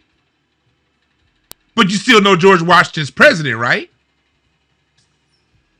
How you weren't there argument so goddamn stupid. You wasn't there in 1776, so how do you know George Washington was president? Because you studied the fucking history. Were any of you New York niggas there when jazz was created? Because it's all based on jazz. If you want to narrow hip-hop down in New York, then that means hip-hop has no authorship of... That means New York has no authorship of hip-hop. Because nothing in New York, nothing in hip-hop was created in New York. Not the graffiti, not the dance, not the music. Were you there when bebop was created in Kansas City? Bebop in Kansas City. Lester Young came up with terms like boogie, terms like bread, crib, cool. That's Lester Young lingo that he created in Kansas City and brought to New York by way of Kansas City. Were you there? No, you weren't there, but you still call them the boogie down Bronx, don't you? Well, you weren't there when Lester Young created the term boogie in Kansas City. You weren't there. But you use it, don't you? Let's move on. We don't know the exact date, even though they say what the day is. They was around, but there's some Latinos that are racist towards black people. Absolutely. We're not talking about them. Yeah, like Godfrey be talking about. I know. Why don't you? That's the question. Okay, you're not talking about them. Why don't? I'm glad he brought that up.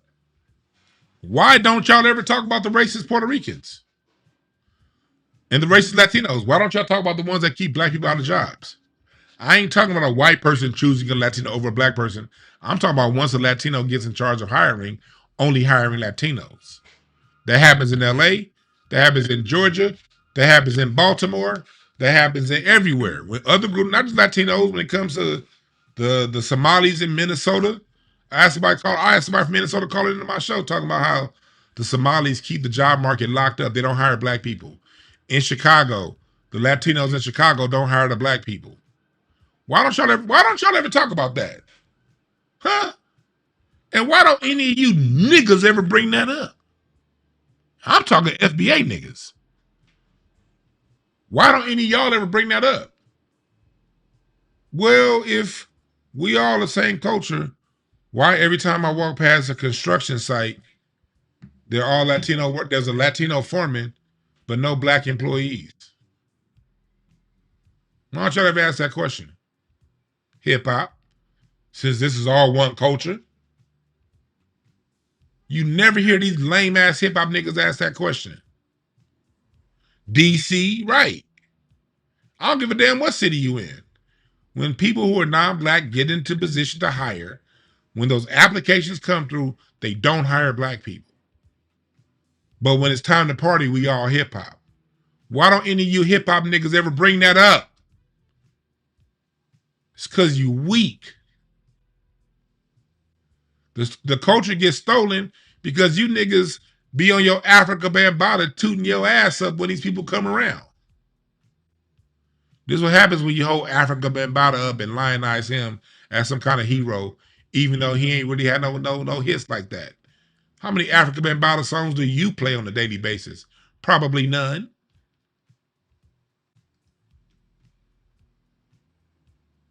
Black. Yeah. That shit. But that I look at those people when he goes, I know black, I'm Dominican. Right. That is white supremacy. That's right. That's right. That's white supremacy. No, that's a choice. That is a choice.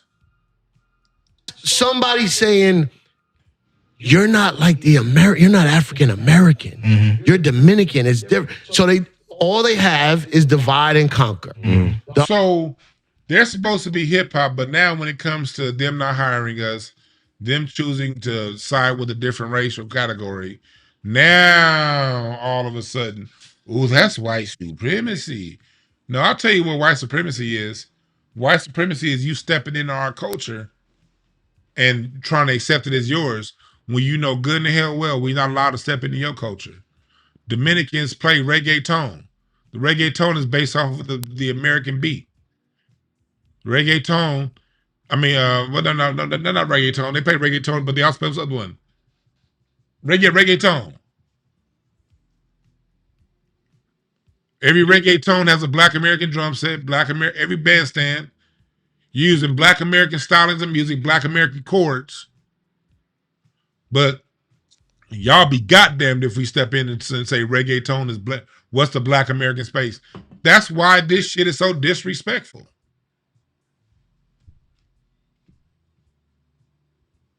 All you have to do is flip their talking points back onto them. And this conversation is over quick, fast, and in a hurry. You dig what I'm saying? This conversation is over quick, fast, in a hurry if you just flip it back onto them. The only power that the white man has is dividing. Look at every conflict ever. It's because they separate us and make us fight each other, right? So no, they don't make us fight each other. You choose. You already have this mindset. You Dominicans already hate Haitians on that island. And you choose to come here and keep that mindset, even though your environment's changed. You choose. That's a choice. Because every Dominican don't make that choice, but a lot of y'all do. It's a choice. And this is, that's right, this is completely disingenuous. Because you're not taking responsibility for your choices. Latinos were there in the beginning. Not as many as, like, there's some of those Latinos are black. That's right. Mm-hmm. So why do they get pushed out? Because their parents speak Spanish, right? It's all a colonizer language. None of this is African. None of it. All of it is European. English. What form of English? And hip hop's not African, fool. See, that's the thing that FBA niggas do. Not all, but too many, the ones that don't know the goddamn history. And the ones that would never call themselves FBA. I doubt Talib would ever call himself FBA. That nigga weird. He would never call himself that, but he is from our culture and lineage. Oh, it's African. No, the fuck it's not. Show me the drum set in Africa. Show me the bass guitar in Africa. Show me the electric guitar in Africa. Show me the trumpet and saxophone in Africa. Show me the background singers in Africa. Show any of the elements that make up the music of hip hop in Africa. I'll give you $10 trillion right now. If you can show me any of that shit in Africa before 1960. You ain't gonna find none of that shit in Africa before 1960, 1970. Hugh Masekela brought Black American instruments to South Africa and created Grazing in the Grass. That wasn't until 1968. It wasn't until 1971, 72 when Fela picked up Black American instrumentation, learned from James Brown and Miles Davis, and started creating his music. That wasn't until the 70s. It's not African.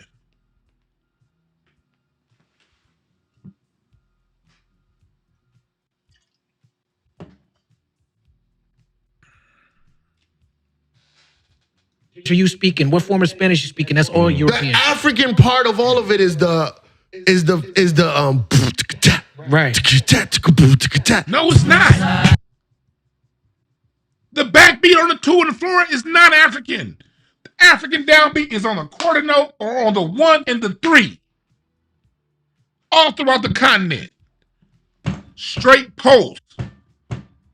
The 2/4 backbeat is distinctly American. And you can go to any music university on the planet and they'll say I'm right.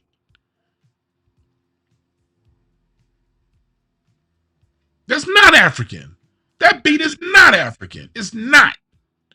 It got codified in the United States in the 20th century.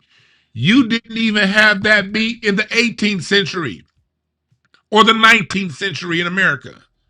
The 2/4 backbeat with the snare on the 2 and the 4 and a kick on the 1 and the 3 got solidified in the United States in the 19 goddamn 20s.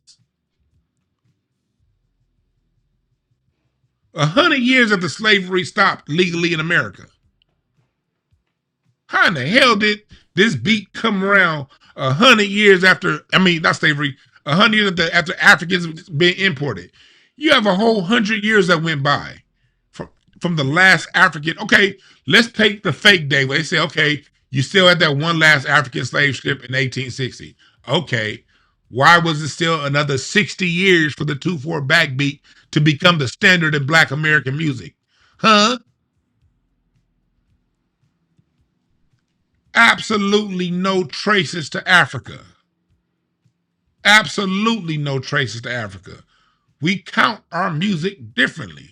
And math is math. You can't change math.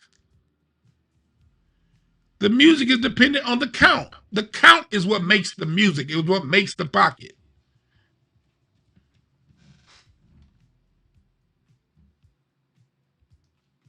Make sure you go to the1b.com if you like what I'm saying.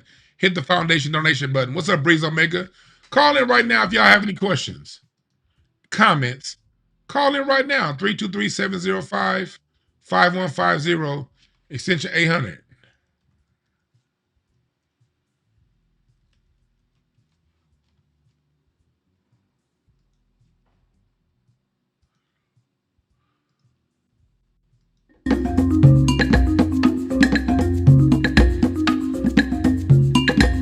Does that sound, can you rap over that?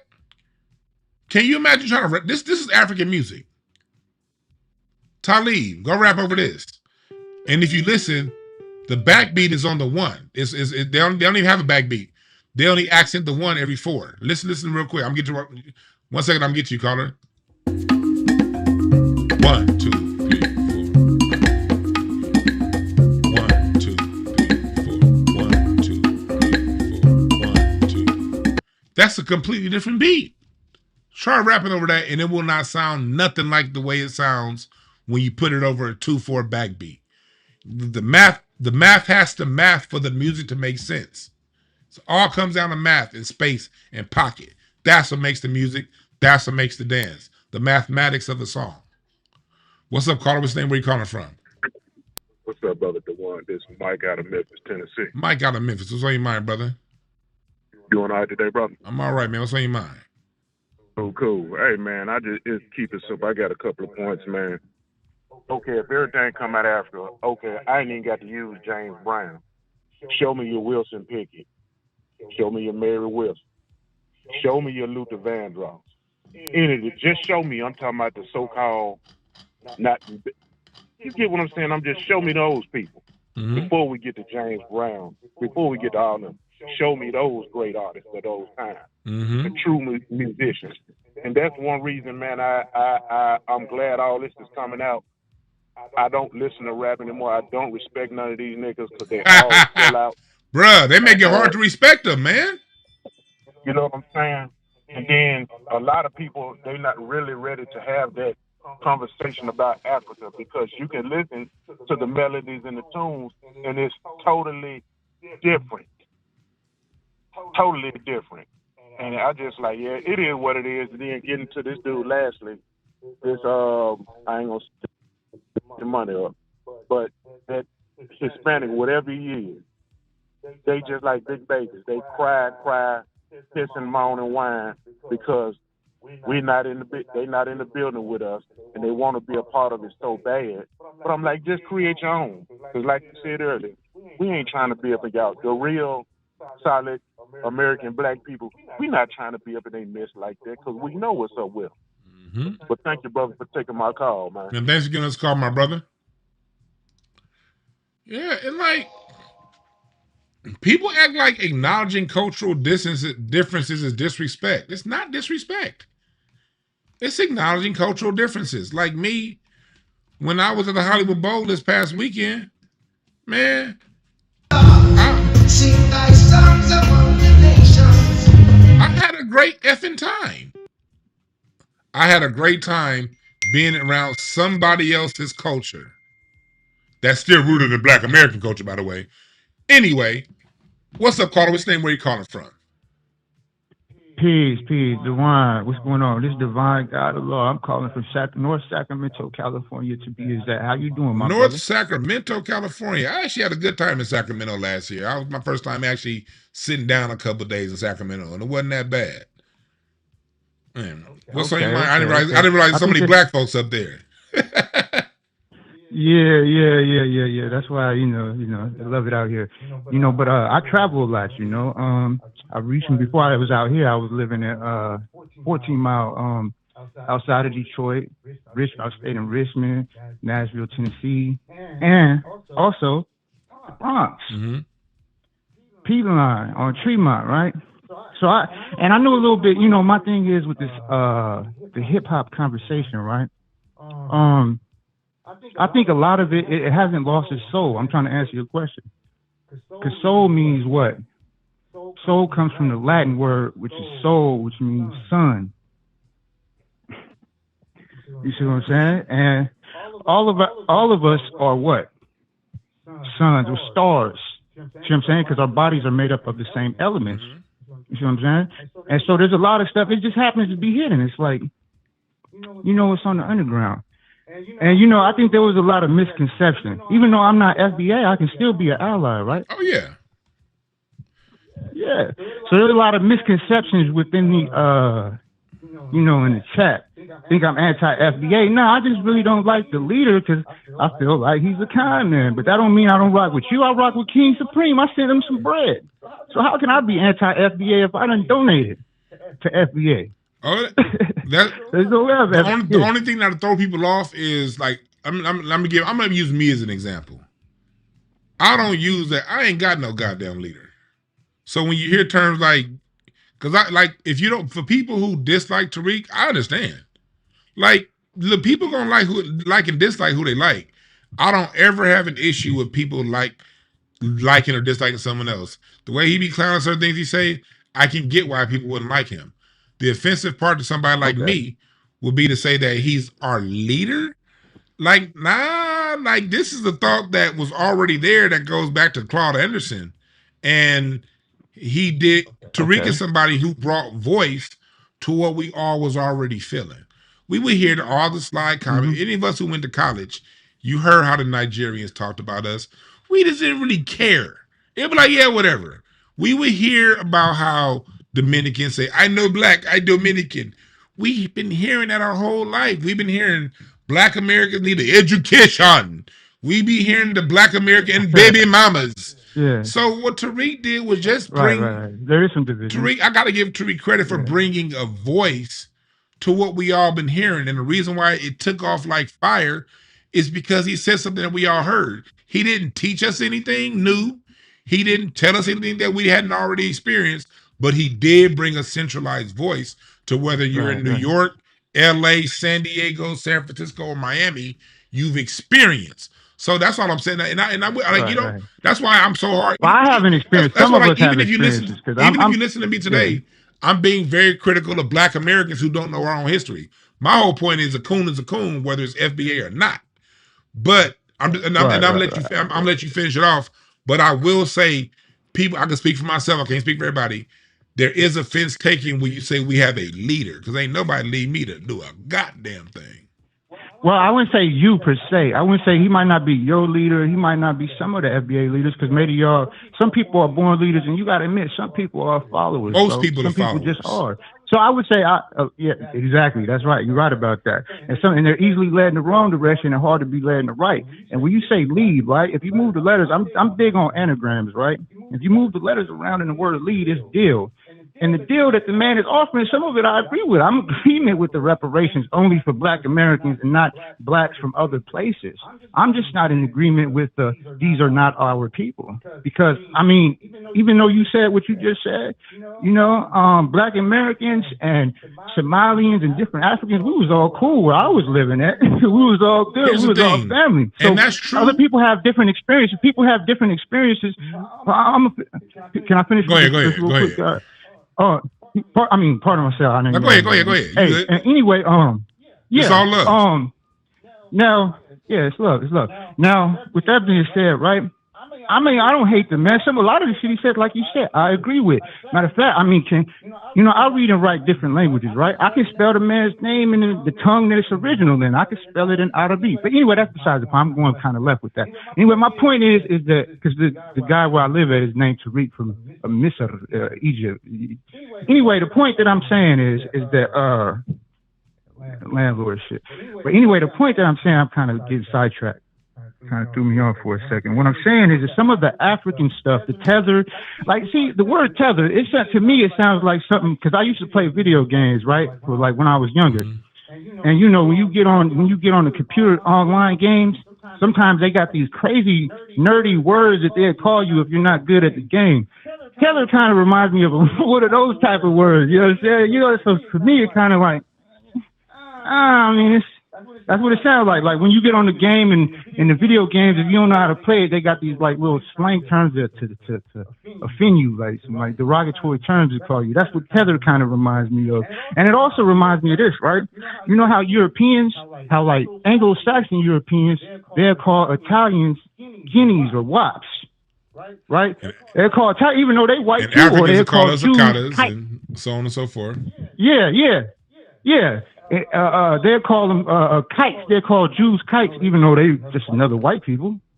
But they agree on one thing, though: white supremacy. So I'm saying that even though there is some division amongst black people globally, we still all the same people. This is what you got to realize. That sounds good.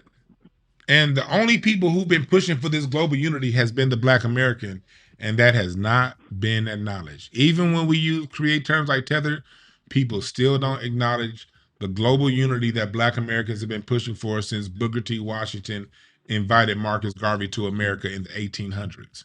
We've always pushed for global unity. That has not been reciprocated.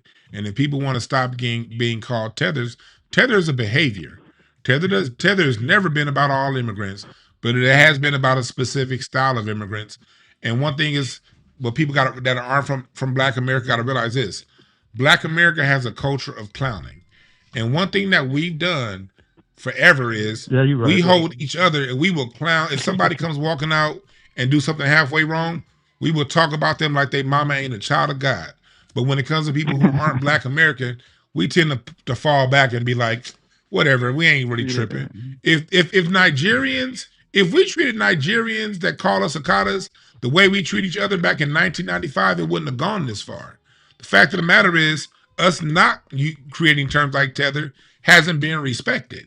Us trying to bring the diaspora together has not been respected. And to this day, you can look at Essex Magazine. Who did Rachel Lou Dennis hire? A bunch of Africans, not Black Americans. So we see the practice still happening to this day, even with these words been out there. So before we get to a word, we have to address the behavior that word is rooted in. And until immigrant Black Americans address the word that the term tether, and then let's say address the meaning and the actions the term tether is rooted in, we're going to stay here. But where did the term tether come from, though? I know what it means. The term, you have textbook definition. Hold on. Let me finish. Hey, call. I think that's Afro calling. Hold on one second, Afro. I think. I'm finished this point. I'm getting to the next caller. The point that you gotta, it's not about us. It's about the immigrant changing their behavior when they interact. We are at home. When I'm at home, I get to behave the way the hell I've been behaving like this for 400 years. I ain't about to change because you've been here for 20. The fact of the matter is, Black Americans in America have the lowest bar for acceptance. When you the situation you used earlier, the Italians, they aren't white. They all understand white's a concept and it only moves based on political affiliations and what's needed at the current time. They understand that when they came over, when the Italians and the Greeks and the Irish, they put a sacrifice that immigrant blacks did not have to sacrifice. They changed their name from Christopherson. They took the third syllable. They had to change their names, and they had to disassociate where they came from to be considered white. And you got to acknowledge that. Black Americans ain't telling Africans or Caribbeans to disassociate where they came from. We just saying respect our house. That's it. But I got to take some more of these calls, my man. Coming in. I got a lot of calls coming in, my brother. Thanks for getting us a call. Asante Sana. So yeah, Black. That's look to the immigrants out there. Black immigrants, we're not listening to you guys cry. My great granddad, my grandfather he built up a business and had it getting taken away, only to see Asians take all of this Section 3 money that comes through LA. And it goes to Asians and not Black people. It goes to African immigrants and not Black Americans. And y'all mad we calling you a tether? We're not asking you to change your last name. We're not asking you to turn in your passport and disassociate where you come from. We're not shooting and killing you the way they did. Them Italians got fucked up by them white people. White Americans hazed Italians for 40, 50 years before Italians became white. White Americans from the 1880s, when them Italians first started coming through, to the New Deal in the 1930s, they got hazed for 50 years. Hardcore hazed. Treated like one half of a step above nigga. And got told to change their name. All them Germans that came over. That's why Trump couldn't be named Drumpf anymore. His real last name is Drumpf. White people made his ass change his last name. No. Your name is Trump, motherfucker. There was a political and there was a cultural sacrifice Europeans put other Europeans through to become white. Whiteness comes with the sacrifice of disassociating yourself from your culture. Black Americans ain't doing none of that to y'all. We just saying have some motherfucking respect in our house and don't claim our shit. That's all we want. Don't run for political office as Black, and then once you get in political office, turn around and give the benefits to non-Black. That's all we asking for. And if your issue is you being called tether, tough titty, guess what? As long as I have a belly, I'm going to be called fat. And if I don't like it, I'm going to lose my fucking belly. You don't like being called tethers, don't behave like one. And check immigrants who are behaving like one. Because I'm pretty sure that brother that called in, I'm sure he don't behave like a tether. I'm 99% sure he don't behave like one. But your job, my brother, and I appreciate the call, your job is to check immigrants who behave like tethers. That's your job. Your job is to check them, not us. We at home. What's up, caller? What's your name? Where you calling from? Hey, I'm Disco Carol. I'm calling from Philadelphia. Philly in the house. What's on your mind? Listen, for one, I'm from Philadelphia, born and raised. I lived in New York for 7 years, but I'm truly Philly. And one thing that I definitely have been able to pick up on, especially being in music, being in fashion for the last 20 years, we are always copied. I don't give a damn. Black Americans are always copied. We never get we'll get certain credit if it's a situation where if we're in a position of power, but if we're not in a position of power, these people constantly will give up whatever roles, whatever. I've been to model castings to where I was the only Black American girl in the room, but yet and still all the other brown girls, yeah, they were casted as well, but it would be a situation to where they didn't speak English half the time. And I'll be like, well, wait a minute, how come they're not, casted as the Black archetype or the Spanish archetype? No, if they were too brown, they took jobs that could have gone to Black girls. So if there was any American girls in the room, we'd be looking around at each other like, oh, we know certain girls are going to get casted because their hair is a little wavier, and then now we're going to be, sitting out of this job or whatever the case may be. And I've seen it in music as well. Oh, what's she mixed with? So that'll get her put on instead of a girl that could sing her ass off. You go in any church in Philadelphia in the 90s, in the early 2000s, it wasn't a First of all, why don't we have more female singers out of the city? And I'm tired. I've seen it myself. Y'all dope as hell in so Philly. The conversation is crazy. It's crazy. Y'all dope as hell in Philly musically. And why? Because Philly brings that real authentic soul that the world can't match. So they sent R&B down to Atlanta, and they don't even have Atlanta natives. But they sent R&B down to Atlanta to make it real plastic. That's where the music got taken out, and that's where all this whisper singing and auto-tune singing got started in. Right. When R&B. But even in hip hop. Yeah. Even in hip hop, the same thing would happen too. I used to be in the studio. I used to be in the 444 building at 3rd and Calla Hill every single day.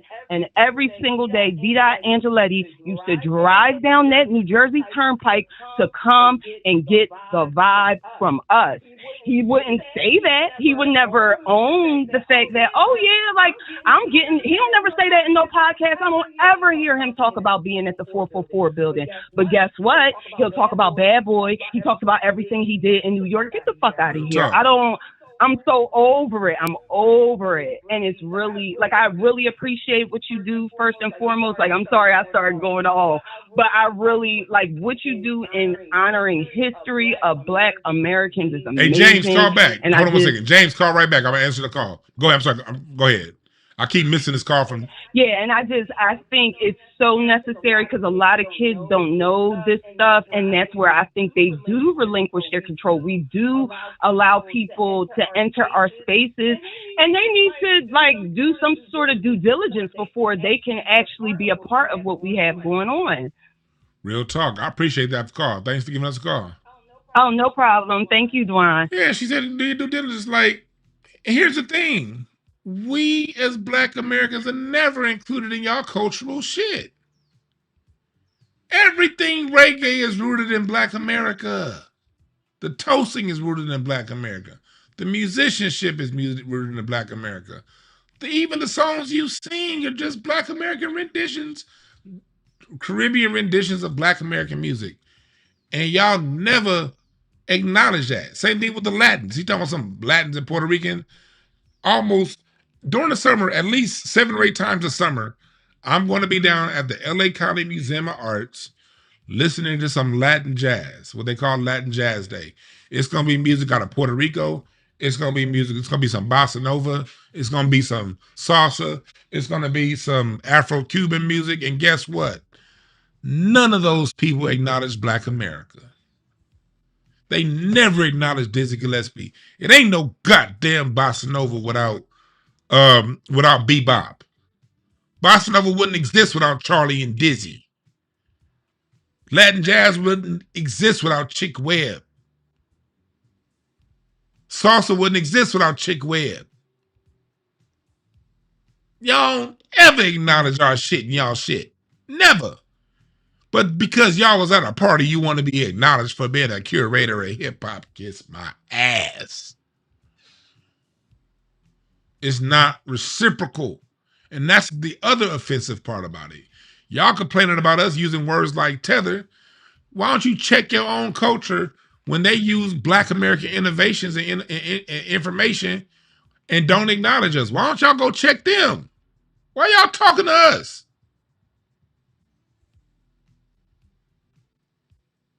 That's rude. That Rude.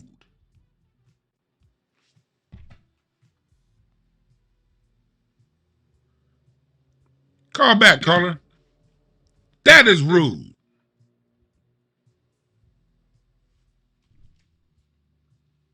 All this culture y'all gave us and y'all don't even acknowledge it. But you want to be like, I was there at the beginning of hip hop. Ain't created a beat, ain't created a dance, ain't created a melody, ain't spit a rhyme, can't rhyme on time, off beat, dress funny.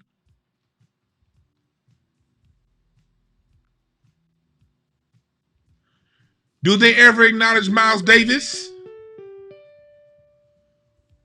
When was the last time you seen Miles Davis acknowledge all the innovations in music that he brought across the world? Herbie Hancock is still alive. When was the last time you seen him acknowledged? All the world music he brought. What's up, caller? What's your name? Where you calling from? What's up, Dewan? This is Ariel from South. What up, Ariel? Not much. I was there. No, it's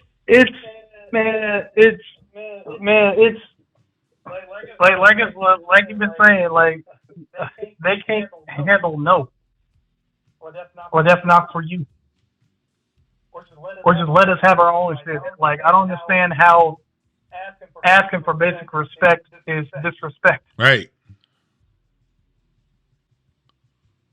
Right. Yeah, so it's hey, kudos to the other caller that called in, like the bravery that took. What he has to understand is that he called in for more smoke about Tether than the actual issue at heart. And that right there is the problem, Ariel Smoke. There's an issue that these people are not willing to acknowledge, and y'all gotta face the music at some point. Y'all gotta face the music. Yeah. Go ahead. No, yeah, it's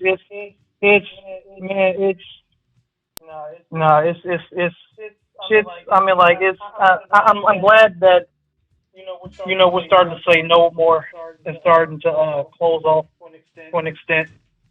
Because I mean, like shit's been going on for too long. We've been very polite for too long. So yeah, the minor, the fact that like we convince them, like we inconvenience them in any way, and they start acting up is very entertaining to see. But then you got jigaboo ass niggas like Talib Kweli, coming in and trying to be Captain Saberho. Right. Like wait, now that I mention it, wasn't Talib Kweli fiending over Sarah J? Yep. And didn't he get kicked off the internet for going in on a black woman? Yeah. Like these rap niggas are very interesting. Yeah, to say the least, brother, man. Yeah. That's why I've been on here. That's why I've been on R&B. Yeah, these niggas have sold out the whole culture. Lately. Yeah, because hey, it's been time for us to come up with a new genre. Hopefully, the death of hip hop birthed something new and grander. And hopefully, we better protect it this go round. Real talk, man. Thanks for giving us a call. Yeah. No problem. Later. Y'all say what's up to Rocky. Hey, Rocky, you don't say what's up to the people? You gonna say what's up to the people, Rocky? What you guys say to the people? Do you give a fuck about the people? Rocky's like, I don't give a fuck about none of y'all. You don't care about the people, Rocky? Or you want to chill, huh? Rocky be getting this chill on. I'm about to sit you down, man. I'll be over there scratching your nuts, all right?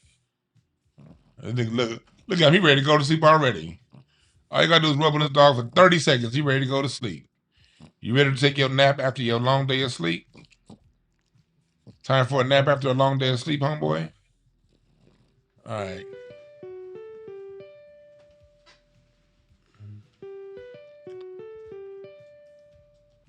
What's up, caller? What's your name? Where you calling from? Yo, what's up? This Shango out of Chicago. FBA says in the chat. Yes, sir, man. What's on your mind, my brother? Peace, brother. I really gotta address some of these things, man. Like these people gonna put some respect on our name. We are a great culture, man. We've done so much for the world, not just us. And we need people to recognize that and understand that because there's serious money behind the things that we create and produce, the things that are ancestral to us, going all the way back before the colonizer came to these shores. So we know our people. We do our genealogy. We go and see grandma playing the old school records. We can hear the carving when that needle hit that wheel. You know what I'm saying? We can hear that. We can feel that. It's in our blood, man. And the thing is, we have to teach the children that cultural transfer from mother to daughter, father to son, and pass that down, bro, because then you get dudes like Talib Kweli that pop up and facilitate that process, being gatekeepers, you know what I'm saying, working for these shadowy organizations to denationalize us further and take away that culture further. So it's our job on the grassroots to circumvent that because they got money behind them doing that. We know Talib got caught with the DNC in his pocket. Right, real talk. Good point. Good point. So they got major money, but we have something better. We have soft power influence, and we have an ancient, extremely ancient culture. So, with that being said, brother, you doing God's work like the one you did on Clive Davis, this one today. Excellent work. Peace be upon you, my brother, for real. I appreciate it, my brother. Thank you. No doubt. Peace. Yeah, people, it's like, man, he hit on a point, but our culture has to be thousands of years old because how in the hell can you be occupied, enslaved, marginalized for 400 years and your culture still shines through? How does that happen? That only happens when your culture is older than the oppressive regime that's trying to stamp out your culture. It's the only way. What's up, caller? What's your name? Where you calling from? Hey, Brother Dewande. This is none other than Sister Mary, better known as Goddess Sam. What's up? How are you, brother? Long time no hear. I'm good. How you doing today? I am wonderful. The joy and the pleasure to be honored to be one of your mods. You know, from time to time I do listen even when I'm not modding. And brother, I want to give you your flowers while you're able to receive them. And I do this occasionally because I can't thank you enough. We really do need to support at BAMFamilyTree.org because we have to gatekeep our music, our cultural format of music and genres. Not only gatekeep, but set the story straight, not only for ourselves, but for American music history's sake and for the global students that are out there sake, because you cannot keep infringing, misappropriating, disrespecting, being nonchalant while you're cosplaying every aspect of the culture that is linked to hip hop and hip hop itself. No one was there when we created hip hop, okay? First and foremost, because it came from a long legacy of gospel, bebop, funk, soul. I mean, it has so many other genres and grandmoms and grandpas and, before it was birthed as a baby. Like you said, just because I like basketball and baseball, I mean, I can't sit up there and say that I created it. Right. It's an American art form that we appreciate and enjoy because we're all American as far as Black Americans, Foundation of Black American Freedmen, the true indigenous identity of who are the true native people of this country, but that's another story for another day. Getting back to the music of appreciation, if you don't know the roots of it, the birthing of it, like getting back into the gospel. I'm talking about as early as music was recorded, getting into the music that was released in the 20s. I'm on from every time span and decade. I'm on it. I love it. I love everything from our bebop, everything from our gospel, everything from our, jazz. Oh my word, especially jazz. Jazz, funk, disco. Um, you have it all on the family tree, and that's another thing. Every foundational Black American home should have that family tree so that they can resort to it, not only look at it and share it and talk with each generation that is to come after you, even educate and go back and remember if you are blessed to have your parents still living and your grandparents or great grandparents still living, talk to them about some of that music that went on, where they did the Lindy Hop and all that good stuff, and where they even down in the South where you get to talking about the box, and the juke joint and all of that, especially coming from East St. Louis, Illinois. In the house, we sit in a particular end of Illinois, right there Yeah, at Cahokia the Mounds mouth and everything of where the three rivers come together. St. Yeah. Louis, Cahokia Mounds, all that. We're surrounded by so much, and so many people have came through East St. Louis and did jam sessions. Ike Tina Turner. They keep saying she's from Missouri. No, she was from. Once she left Tennessee, she came to East. They stopped in St. Louis for a hot second. So did my mom and dad.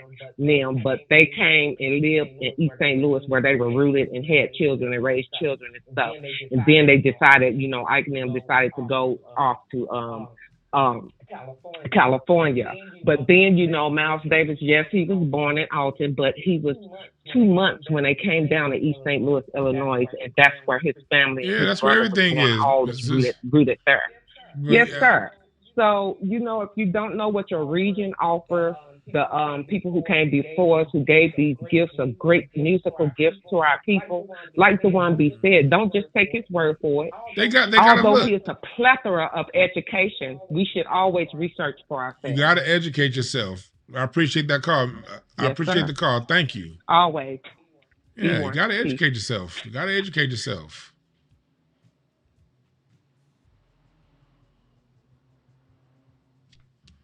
Yeah, gotta educate yourself. We gotta be as sharp as a knife. That's why I created my tree. I created my tree so you can go right. I created a tree because I know 99%. Even I'm still writing my book. I was writing on it last night. But I know at the end of the day, 90%, 95% of y'all won't buy the book. And out of the 5% that do buy the book, 90% of y'all, 90% of that 5% that buy the book ain't gonna read the book all the way through. Not past the first chapter.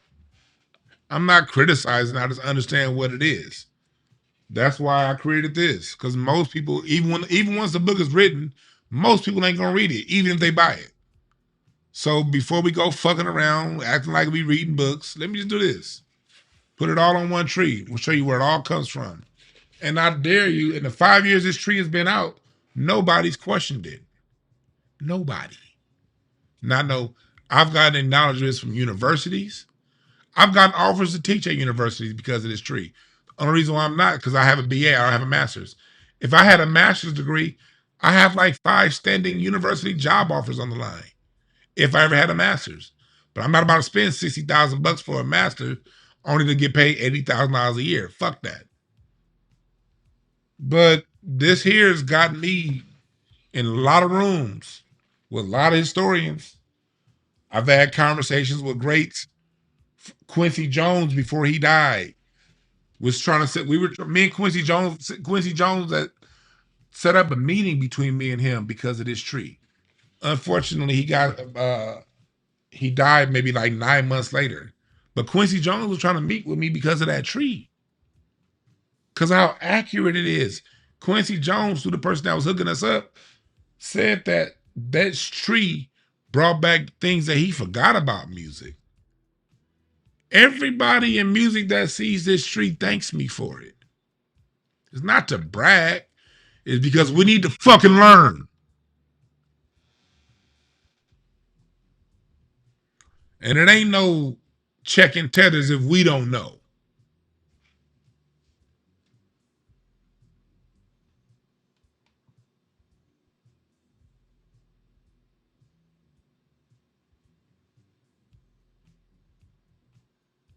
It's only checking tethers if we know.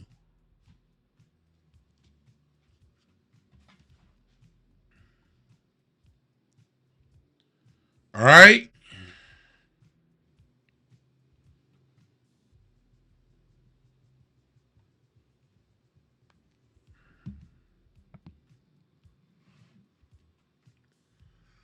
Thank y'all again for listening. Go to thewanb.com. Appreciate the call, Sister Miriam. Appreciate the calls for everybody that called in.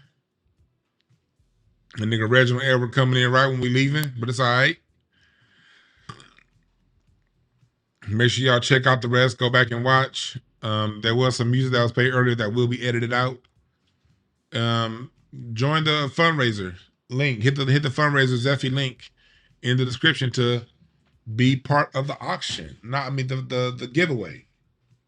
The raffle giveaway for this tree that we will be having next week here on this channel. All right. Only one more week left to enter. 1 week left to enter. You have 7 days to enter for a chance to win a signed Black American Music Family tree. All right. Thank y'all again. We out.